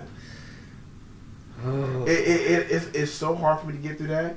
I spent 5 minutes, like the first 5 minutes of the movie, I kept cutting it off. I try to get past the first 5 minutes 12 times. Rogue One? Yeah, and I can't get through it. It feels like this, right? They're making a movie or a TV series based on Cassian Andor from Rogue One, Okay. and I'm like, why? He's not an interesting character. And granted, Star Wars has a history of taking characters and going, oh, by the way, here's some more battle damage.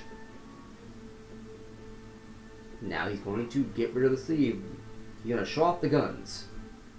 Wow, this is interesting. Granted, again, it's story Yes. progress and whatnot. But again, it's like Rogue One, a Star Wars story, was only.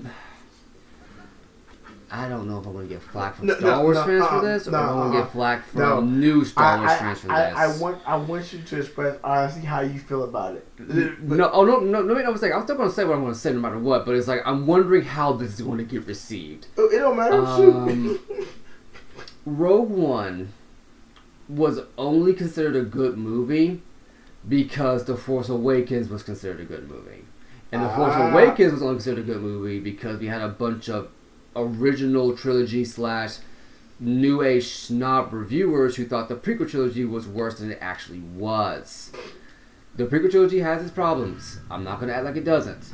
The whole love story with Anakin and Padme could have been done a little bit better. I actually enjoyed it. Hayden Christensen could have needed to have been allowed to act a little bit more. And Jar Jar could have been toned back just a little bit. Yeah. But all in all, yeah, the movies are competently put together. They were something different every single time they came out. Yeah. Like you have to sit down and look at the Star Wars movie. They actually are a different genre every time you actually No, I agree they are. But again, the issues of the prequels got overblown to the point where JJ and by extension Disney wanted to make a Star Wars movie that was more like the original trilogy. Okay. So Episode 7 was just the original trilogy sped run in like 2 hours. Okay. And JJ did, to his credit, even though he's now called Jar Jar Abrams, to his credit, he did leave some pretty interesting ideas, interesting possibilities to go in for the sequels going forward. Okay. Despite the fact that George Lucas had handed them a sequel trilogy from the get-go, and they actively threw it out. Gotcha. And George's main problem is that he just can't write dialogue. If you let someone else write the dialogue, you'd have a fantastic script. No, I get but it. no, they wanted that everyone said that they could do George's stuff better and George could do his own stuff. Whatever. Anyway, let's get that again.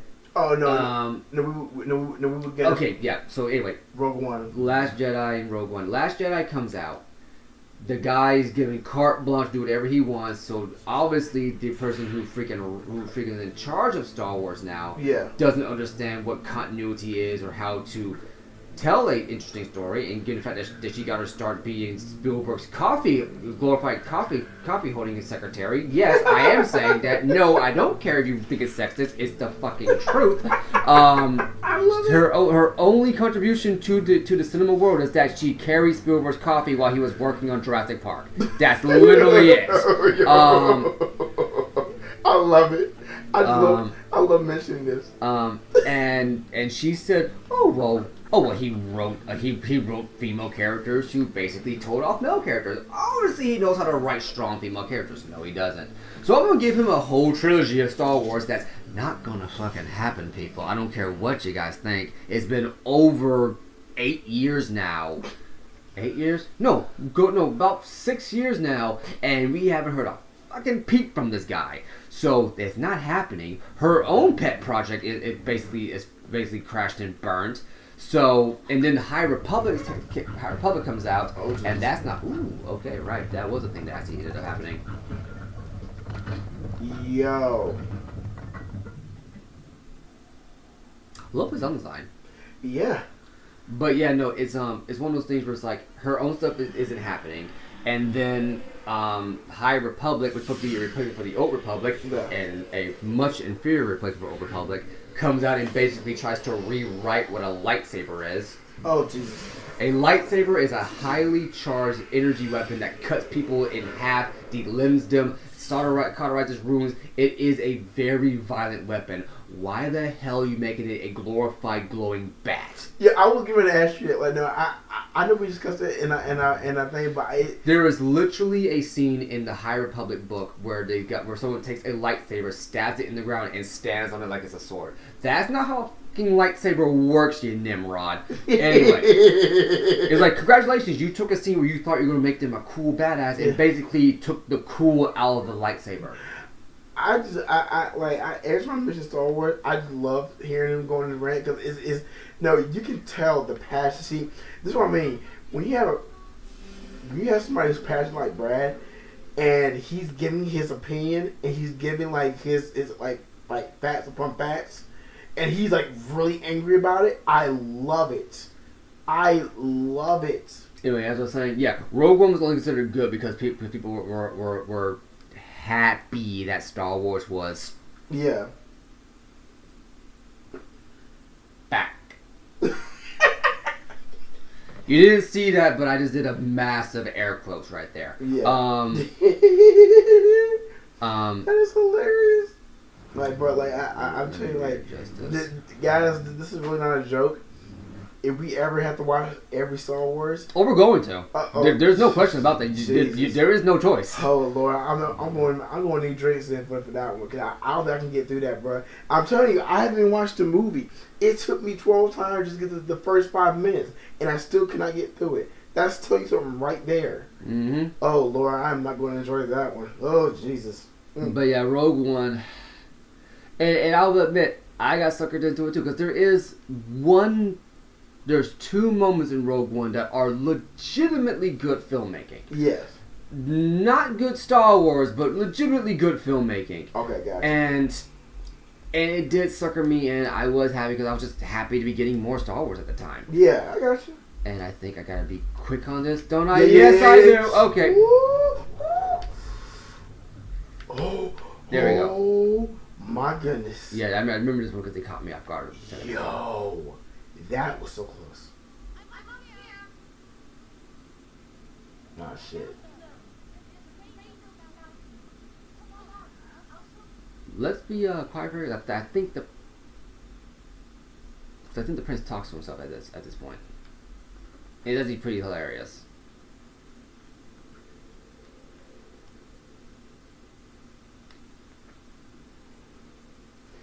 And I think right about here, right? Is it right here? I can already tell by it. I already know what Brad's gonna say is this next one. I'm going to mission. April 7th, Super Mario Brothers movie. So far, the only thing I'm sold on is that Jack Black's a really good Bowser. Yes, he is. That's the only thing I'm sold on. But he sells that role so well. And Bowser's always been the best part of the Mario RPG series. Like, if you ever want to see a decently well written Bowser, play the Mario RPGs. Okay, all right. Now, now this is between me and Brad. So I know people like don't like certain. Oh, I guess, wait. Here it is now. Yeah, it's being very cheeky here, but I think it should be right about here, right? Yeah. Wait.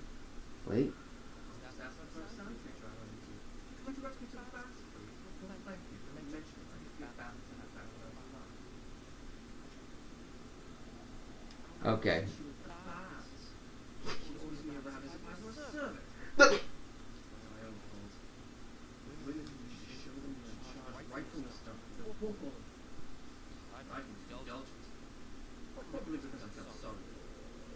Well, it stops now. Now on she'll have to toe the line. That is pursuing fun. Yo, that works. Okay, so I'm gonna go back to the but I want to say this. What I just heard, this is way better than what I heard in Prince of Persia. I am not even kidding. That was genius. I know people gonna say about S is kissing ass and sucking up. No, I'm not. I promise you, I am not. Literally, I've seen that movie about 5 or 6 times. The dialogue to me was not that good between those two. This, when he's talking to himself, I'm like, oh, you know what? I should have done this. It's my fault. Next time, she listens to me. I like that. That shit I was seeing in the movie. Oh, wait till he sees it. It was not good. Yeah, but the thing about it is this is very clearly like the prince talking to himself. He's trying to it's that thing where it's like you've lost the argument with your girl, but you're still gonna go on like you still win the argument. Exactly. But it works. It is such a good character moment. I love it. Yeah, but I'm telling you guys. Oh Jesus.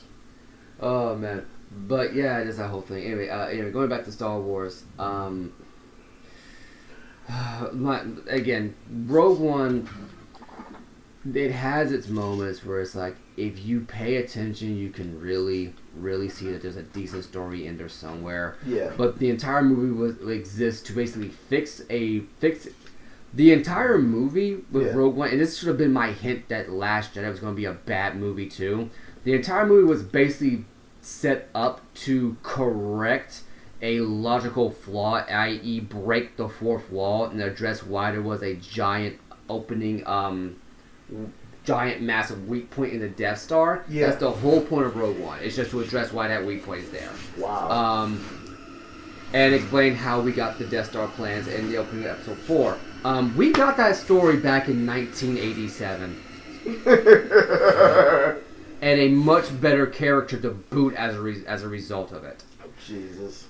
He is your teacher in Jedi Academy, and he is the main protagonist of Jedi Knight 2 Jedi Outcast. He is the main protagonist of the Jedi Knight series. He is Cal Katarn, and yes, he is a stormtrooper who finds out he is the descendant of a Jedi, which gives you a whole bunch of backstory right there, as in his dad broke the rules of the Jedi, had a kid, fell in love, that kind of crap. And Kyle's like this, and I get everyone's like I'm tired of everything being like a secret lineage or something like that. It's a fucking fantasy, people. Grow the hell up. Anyway. And even then, you want to be like, well, I want someone who's no one from nowhere. Okay, you gotta fucking marry Sue, and the black guy who should have been the no one from nowhere got shafted. So I don't want to fucking hear it. Oh no, that pissed me off because literally when he explained to me before I saw what I saw, when Brad explained to me like, yo, when he said this specifically, he said they are not gonna make him the Jedi. I was like, why? And he never explained. He just said, just watch. I saw a sign that had Finn. That was played by John Boyega. A big poster of him holding a lightsaber. So in my mind, I thought they were gonna make it the Jedi, right? Yep. I watched the movie, and they didn't. Finn had him. Finn had that dude in the palm of his hands, and somebody wrote it off where like he gets injured so bad he's in a coma, and Rey, the white girl, happens to be the Jedi. And this is what Brad said. He said, literally, it doesn't make any sense. And this was the day after I realized this. He said, it doesn't make any sense. How does someone like Rey, who knows nothing about the Force, who up until 24 hours ago yes, thought the Jedi were a freaking myth. Yes. Was a Jedi, but yet Finn, who in my mind was going to be a Jedi, ends up being a coma. Yeah.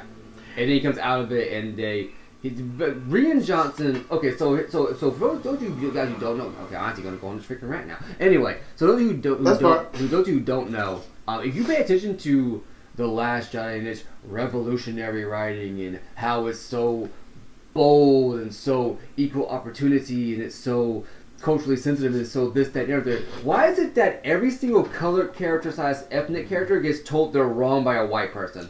Yeah. And did no one stop to ask that question?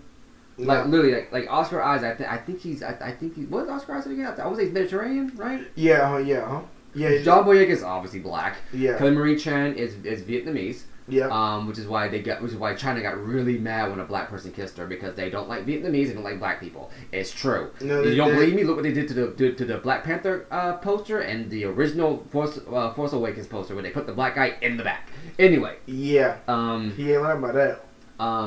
What was I getting at again? Yeah. So again, if you really think it's so revolutionary, so brave, and so bold, why were they so damn scared to give the black guy a lightsaber when the original series not only gave one black guy a lightsaber, they gave him his own color lightsaber, they gave multiple black people lightsabers, made them very, very plot relevant in not only the main movies but also in the expanded universe material, made them badasses in their own right, and just gave them moments where it's just like they are some of the most memorable characters in the franchise. But this new revolutionary one, they felt that the pretty white girl should be the most overpowered person in the series for no apparent reason. Like I'm not even kidding you guys. That didn't, like, when I saw that poster, never in my entire life did I think that Rey, of all people, would be a Jedi. I really thought Finn was going to be, because look, when you saw him in the trailer as a stormtrooper, right? I was like, okay, this is a person who doesn't know his own path and is trying to find who he is. Mm-hmm. So I really thought they would go with that concept and have him, okay, he already knows the Force, he knows who Darth Vader is and all that stuff. So I was like, okay, you know what?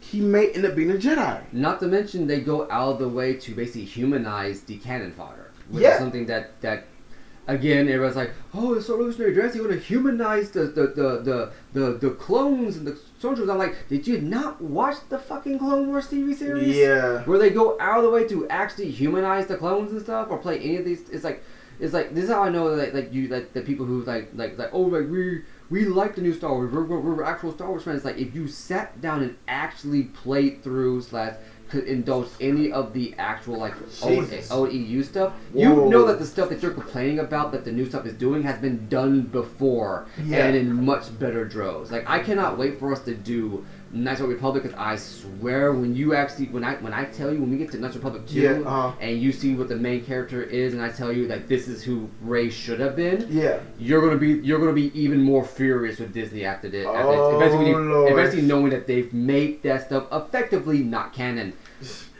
And man, I was so angry because and for any of you guys that they say we are two black guys sitting on a couch right now, so I don't want to hear this. Oh, you're just being racist kind of nonsense. Oh yeah, no, yeah. Like, if anything, the fact that I'm saying something should tell you something right now. Yeah, let me tell you something. If I'm just saying, if y'all really thought we were white, y'all are really off.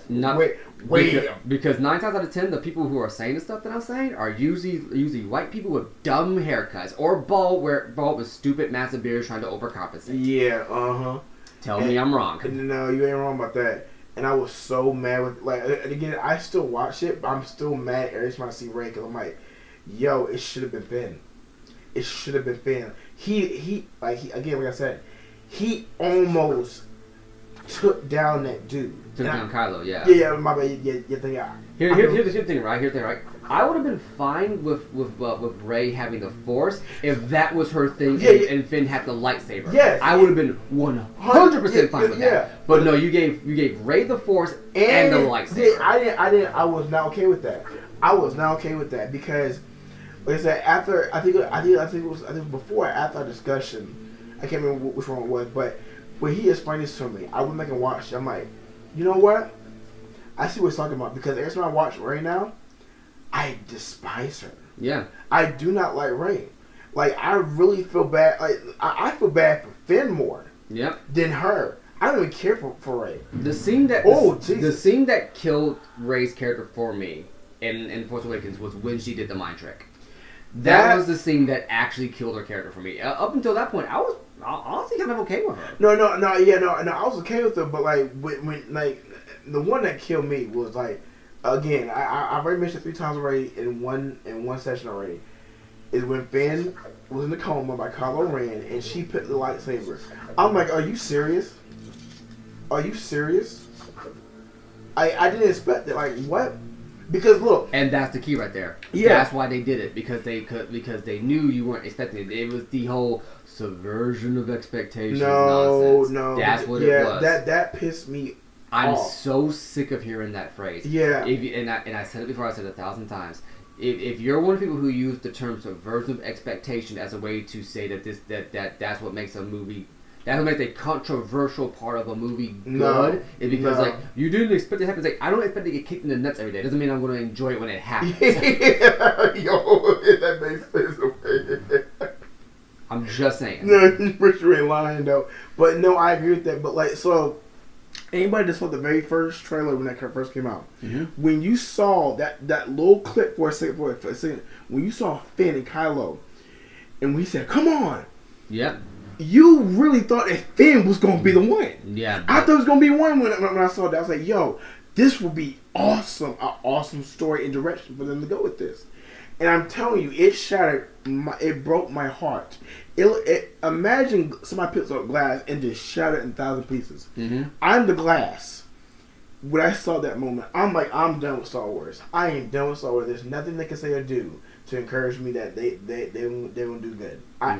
Every Star Wars that has come out, besides Mandalorian, that was dope as hell. Dope. Yeah. The worst part is that my brother freaking called it the day because I remember I was in college. It was I had just got my car. Yeah. So I could actually drive it up to school and actually kind of like drive around Greensboro. Yeah. I went to Greensboro. And I went and saw The Force Awakens. It was, I want to say like a few weeks after the movie came out. Yeah. And I was really excited for it. I went to see it. I actually had a blast. I remember I actually did have a lot of fun watching that movie. Yeah. And my brother, I called my brother. It's like my brother had already seen the movie. He's like, Bradley, you gotta go see the movie. I went to see the movie. And it's like, I'm talking about it. And my brother's like, my brother literally stopped me while I was talking on the phone. And he said, Bradley, I want you to remember that feeling, right? This is going to be the last time you're ever going to be excited for a Star Wars movie ever again. And he frickin' called it. He frickin' called it. Because I think he fell asleep during Rogue One when we both went to see that movie. Yeah, like I said, I still have not seen that. And what's the one looking for here? And yeah, and he was 100% right. It was the last time I was excited to see a Star Wars movie. Because Last Jedi outright lied to me in its marketing. Oh yeah, I know. Yeah, it outright implied that it was going to be something that it was 100% not. And then Rian Big Head fucking Johnson sits here thinks that he's the smartest, most clever person ever. It's like, aha, see, I am a good writer because you didn't see it coming. Just because you don't see something coming doesn't mean it's good. It means that all you really did was write a story that was too convoluted to follow. It's there's nothing wrong with having your audience see something coming or whatnot, Yeah. There's nothing wrong with it. If you feel you've telegraphed it too hard, Sure, go back, fiddle with it a little bit just to make it a little bit more murky, kind of throwing a red herring here or there. Yeah. But when you actively do something that is just not established to be a thing that happens in your story, you're not being clever. You're being disrespectful. You're being disrespectful, and you're being insecure. Yeah, and no, honestly, and I really believe Disney and them were being disrespectful to John Boyega. Because look, I'm telling you, no, honestly, everybody when they saw that post of him on there. Yeah. Did you believe that he's gonna be a Jedi? Because traditionally, the guy holding the lightsaber is the main character of the story. That has been the thing the entire time. Yes. And John Boyega's character doesn't even get. And this is another thing I have my problem with the new Star Wars series and stuff. Like everybody who says like, "Oh, I love the choreography. It's so realistic. It's so good." It's like the fight choreography in the new Star Wars movies freaking sucks. The one thing it's put it like this, right? Have you seen Episode 4? Which one that was? That was A New Hope. Star Wars A New Hope. Where we first meet Luke, Han, and them. Yes. And you see Alec Guinness's Obi-Wan fighting, I forget the actual guy's name who actually plays the suit actor for Darth Vader. But you remember that lightsaber fight? Yeah. I'm going to say it right now, and I don't care how y'all take this. I really don't. That was a better fight in the whole, and that was in that one moment that those two old men waving those glowing sticks around was a better fight choreography scene, better lightsaber battle than anything we got in the new Star Wars series. I do not care what you say. I'm not gonna lie to you. I'm not again. Brad knows me. I'm honest to a T. I don't kiss that cell. I'm being serious. I agree with that because let me tell you. I felt that intensity. Mm-hmm. I was like, yo, I want Obi-Wan to win. And that's the key right there. I want him to win so bad. But it's like, I didn't know where this was going to go. Because again, you have two components. Darth Vader and the older version of Obi-Wan Kenobi. Mm-hmm. I'm like, yo, please do not do what I think you're going to do. And I didn't know what, and when I saw him look at Luke, he didn't even say anything. He just used his body language. Yep. And when I saw him risk his life, and you saw the look of Luke's hope lost, he said, "No." I felt that. And that's the key right there. The new Star Wars stuff. Not only are the fight sequences lazy and boring, there is no emotional investment in the fight. No, at the bare minimum. With regards to that's interesting. So it looks like the stream froze over there, but it's still going live over there. Oh, okay. Okay, that's still good, man. That's actually fine. Yeah, because I'm actually paying attention to it there. I'm hoping that the recording isn't barked, but if it is, then I'll. Well, actually, like from what I'm watching right now, the recording is still good. Well, that's the live stream recording. But at the same time, I can always just kind of rip the recording from Twitch because I do have it set now to where I think it is recording to Twitch now. But anyway, as I was saying, with regards to the new stuff, there is no emotional investment. There is no emotional attachment to the character, so there's no reason to get invested in it. Yeah. With regards to the old stuff, you have not only great characters and great fight sequences, you also have an emotional investment in the fight itself. Yeah. So you're already just better off right there. Can I mention another fight scene that I felt it was very good and very intense? The old one. Sure, go for it. Darth Maul. Oh, in the original one? Yes. Okay, so here's a fun part about Darth Maul fight sequence. Yeah. If you actually pay attention, Darth Maul is actually being a very smart, strategic, tactical mastermind fighting them. Because everybody's like, Darth Maul is just backing up and doing all this stuff in defense. Darth Maul understands he's going against a Jedi Master and a Jedi Padawan, and he cannot feasibly deliver a death stroke on either or while they're both focused on him. Oh, no, he is true. intentionally leading them somewhere where he can separate and take them out one at a time. But you know what's funny?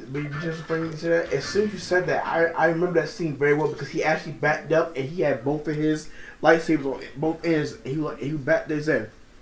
They didn't say anything. Just come on. Oh wait, here we go.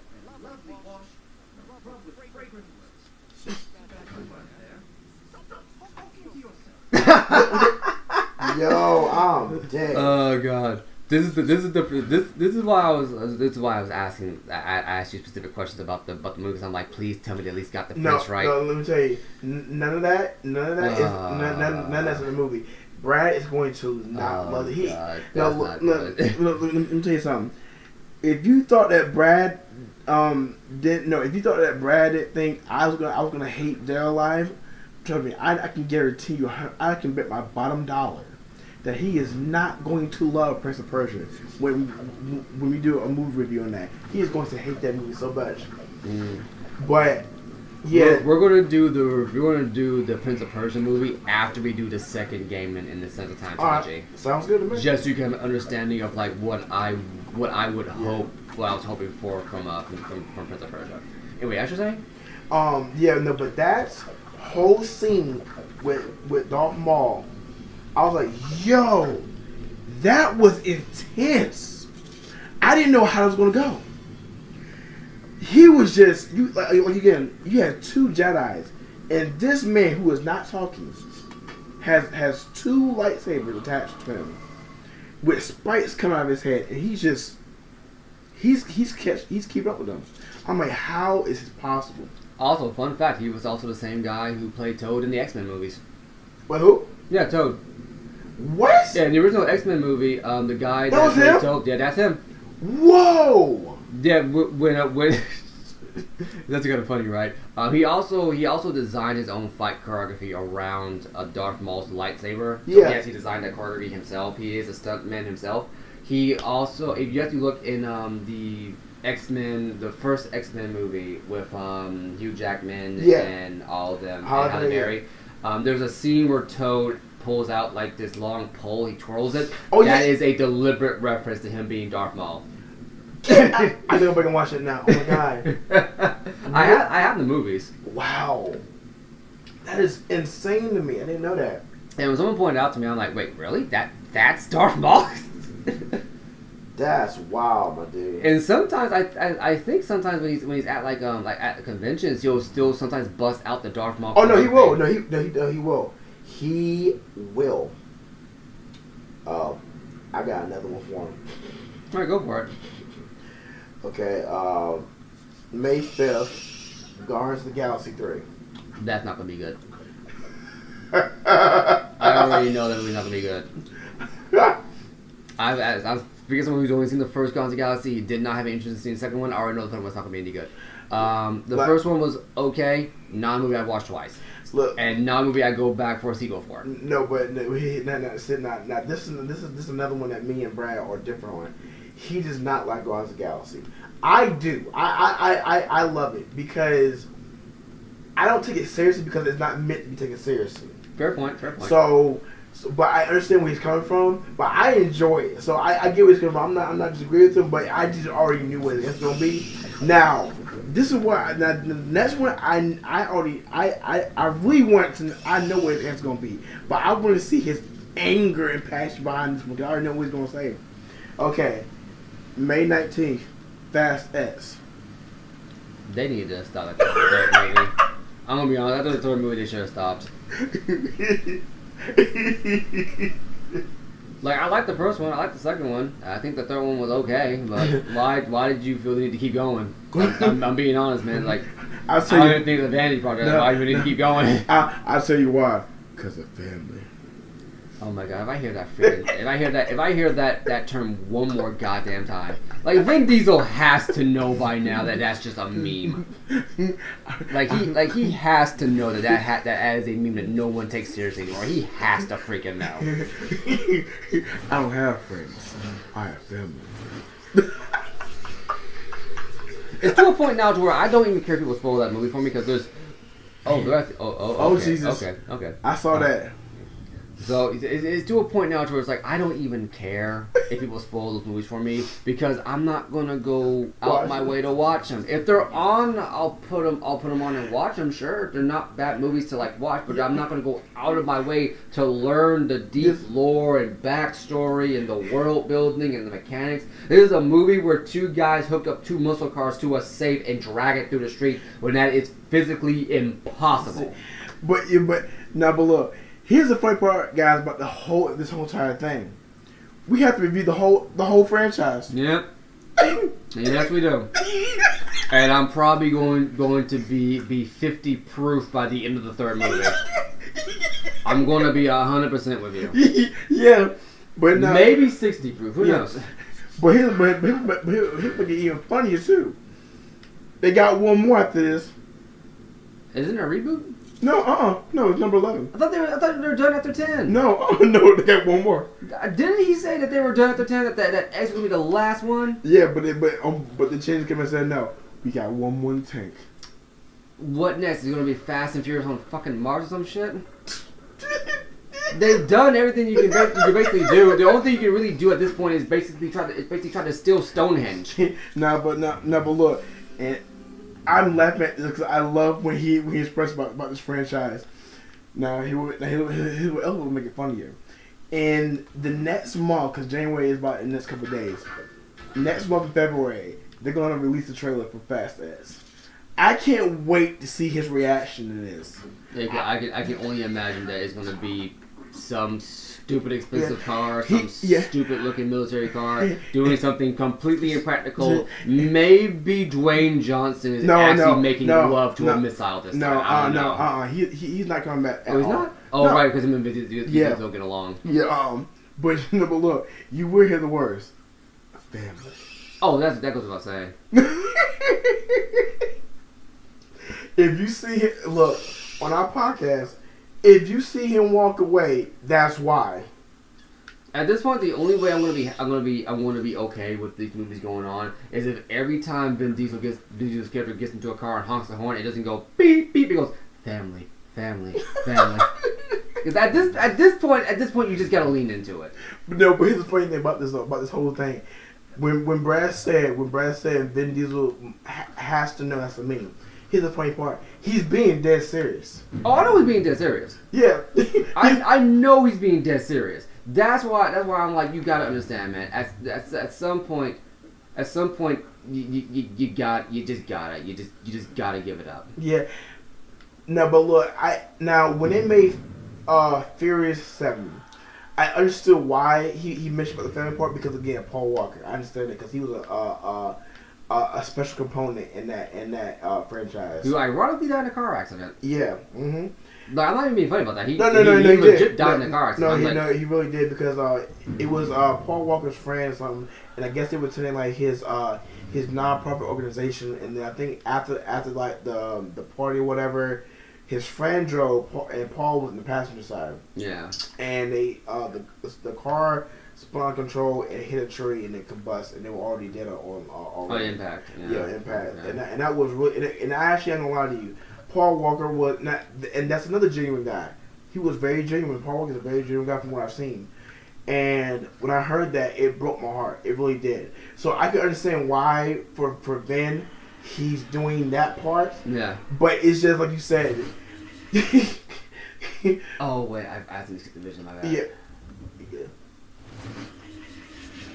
Okay. Jesus Christ. Wow. But I'm gonna be honest with you, man. It's like if I was Vin Diesel, I would have honestly stepped away from the franchise after Paul Walker's death. Yeah. That would have been a good time to end it. I want to be 100% with you. Yeah, and actually, again, from Brad's perspective, I understand where he's coming from. And actually, that makes sense because look, why would you continue the franchise when one of your central characters is basically gone? But again, I'm not speaking for them. I'm just saying what they're saying. He was saying that Pablo, which way he calls him, he was saying that Pablo wanted us to continue this franchise. And again, he could be telling the truth, he could be lying. I don't know, but I'm just saying that is true. Then I can see why he's doing it.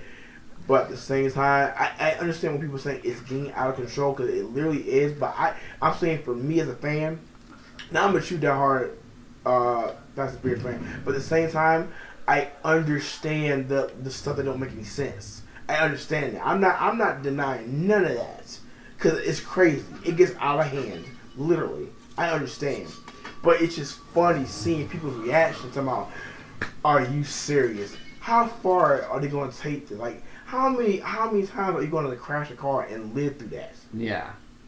I get it, but it's just funny seeing people's reactions, man. It is hilarious. In my opinion, I would probably give Fast and Furious more of a break, or cut it some more slack if the car stunts weren't just crashing; they were like actual like car stunts, like drifting tricks, doing flips off of like things like it. If anyone is familiar with like the Top Gear stuff, yeah.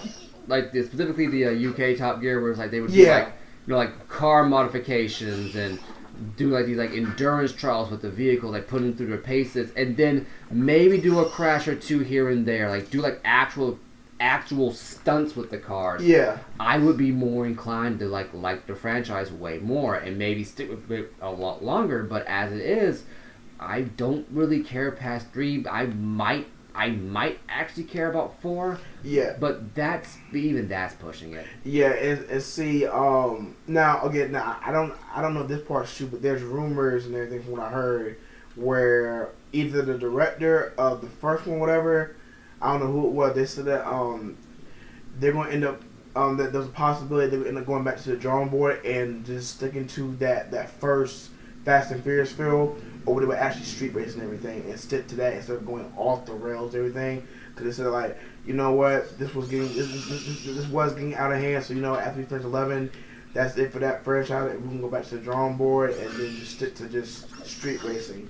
Yeah. So if that's true, that would be very interesting to see. I want to see that. Here's what I heard. Yeah. I heard that they were going to stop after 10 and then recast it with an all-female cast. That's what I heard. Oh Jesus, no! Don't do that.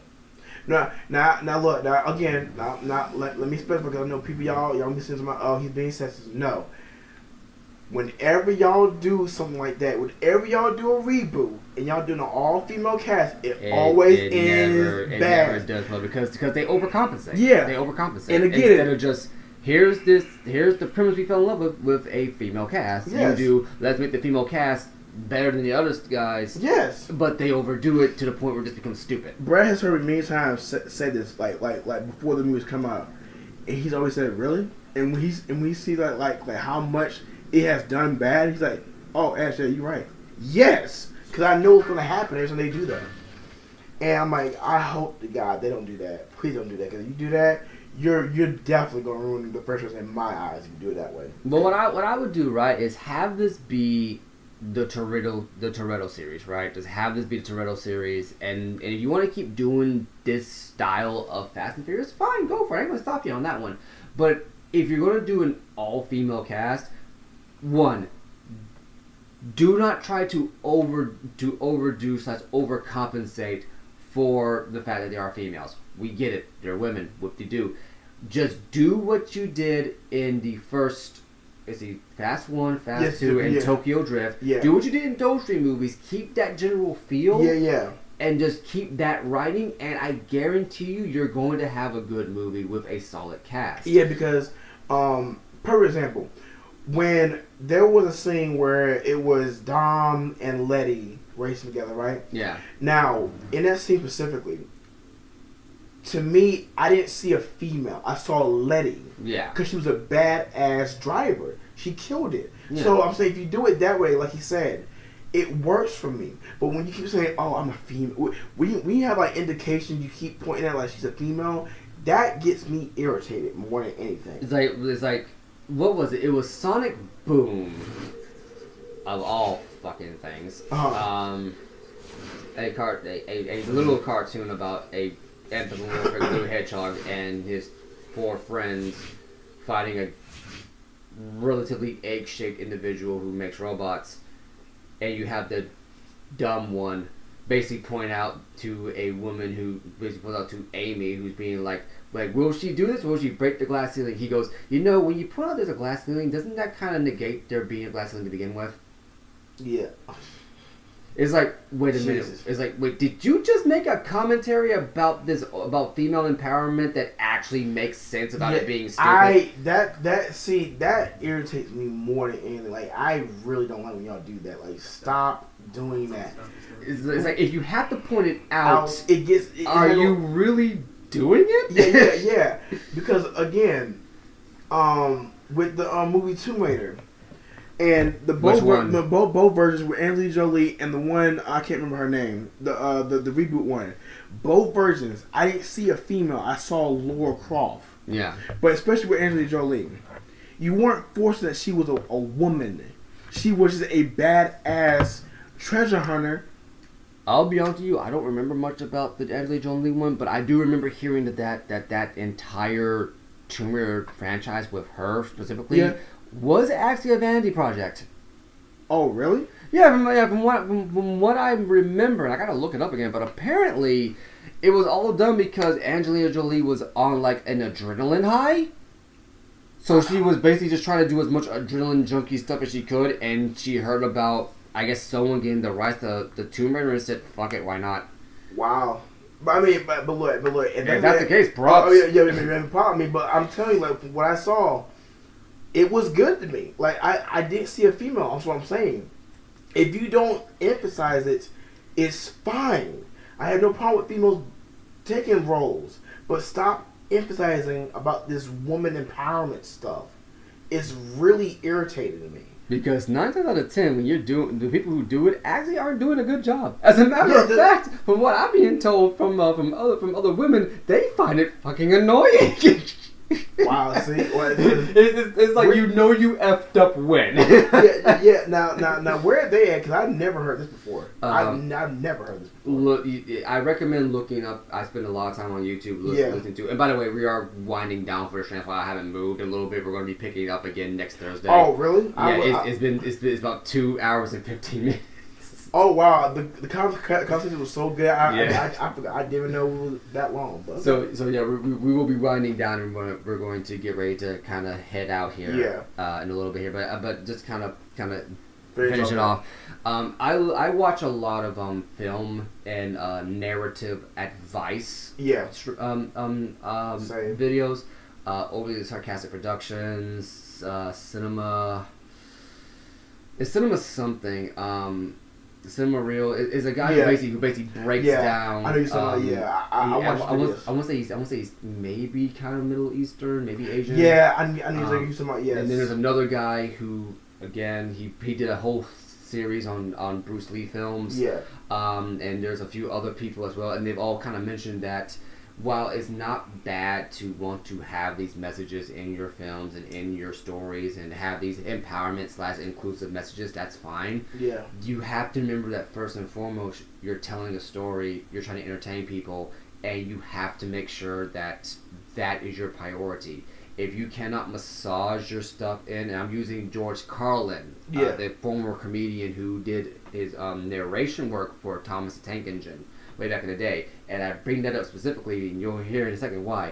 He mentioned specifically massaging the morals, massaging the message into the story rather than trying to beat you over the head with it, because that way you're subtly getting people to think about it as opposed to overtly stating it. And in this day and age where we do have a not so insignificant chunk of the population, but a large enough population and armed enough population who are eager to make sure that these things do not happen and are more willing to resort to violence to make sure they don't happen, you have to be very smart about it, because these same people are letting technology raise their kids. Yes. And when it is very overt this is happening, if you want those messages to actually kind of land in a way that's meaningful, it's better to present it in a way that gets you to think about it rather than saying you have to be forced to accepting it. Correct.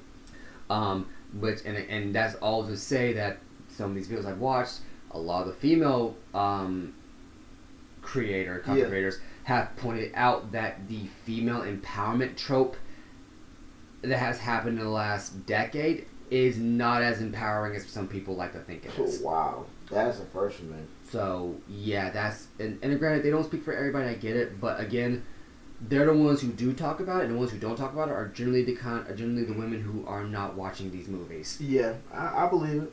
Which is why you gotta be careful when you put your messages like this onto the screen. Exactly. You know,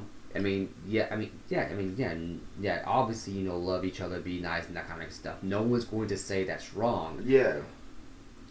It's only because of the problem when it feels like you're trying to not give someone a choice Yeah. about it, or that's better yet. That's not the best way to say it. It only comes off as bad when you're trying to be preachy about it. Yeah, there you go. It's like, Correct. unless you're a pastor, and I'm not much of a fan of organized religion myself, I prefer to read my own Bible and get my own opinions because Yeah. that's who the fuck I am. I don't want you talking to me like you're trying to preach to me. If you want to talk to me like we're going to have a civilized conversation. Otherwise, let's Yeah. just keep it professional and keep it pushing. Yeah, there you go. Anyway, that's been today's stream. Yep. We don't get this political very often. I try to avoid doing so. But I love it though. For me, I love it. I really love it. I don't mind it too, but I prefer saving stuff like this for like our recorded stuff. Yeah. Because which again is on Cinema Synergy on YouTube. Yeah. Again, I meant to send myself the copies of the links today, but again I had to change my phone number and all that stuff. I gotta wait till tomorrow so I can reset my password and get access to my shit again. But all that to say, I meant to do that today and it didn't. So hopefully next stream will have the links to the main Cinema Synergy YouTube channel as well as our own personal channels. Gotcha. Which I believe on each of our channels we have linked to our other channels that we do. Correct. Yes. So again, hopefully next Monday. Yeah. I'm hoping next Monday we should be good to go in that respect. Yeah. At any rate, Yes. We'll catch you on the next stream. we'll catch up for session 2 of Spider-Man Yep. next Monday. Correct. Yes. And we will be back for Prince of Persia next Thursday. Correct. Yes. In the meantime, y'all stay awesome. Peace.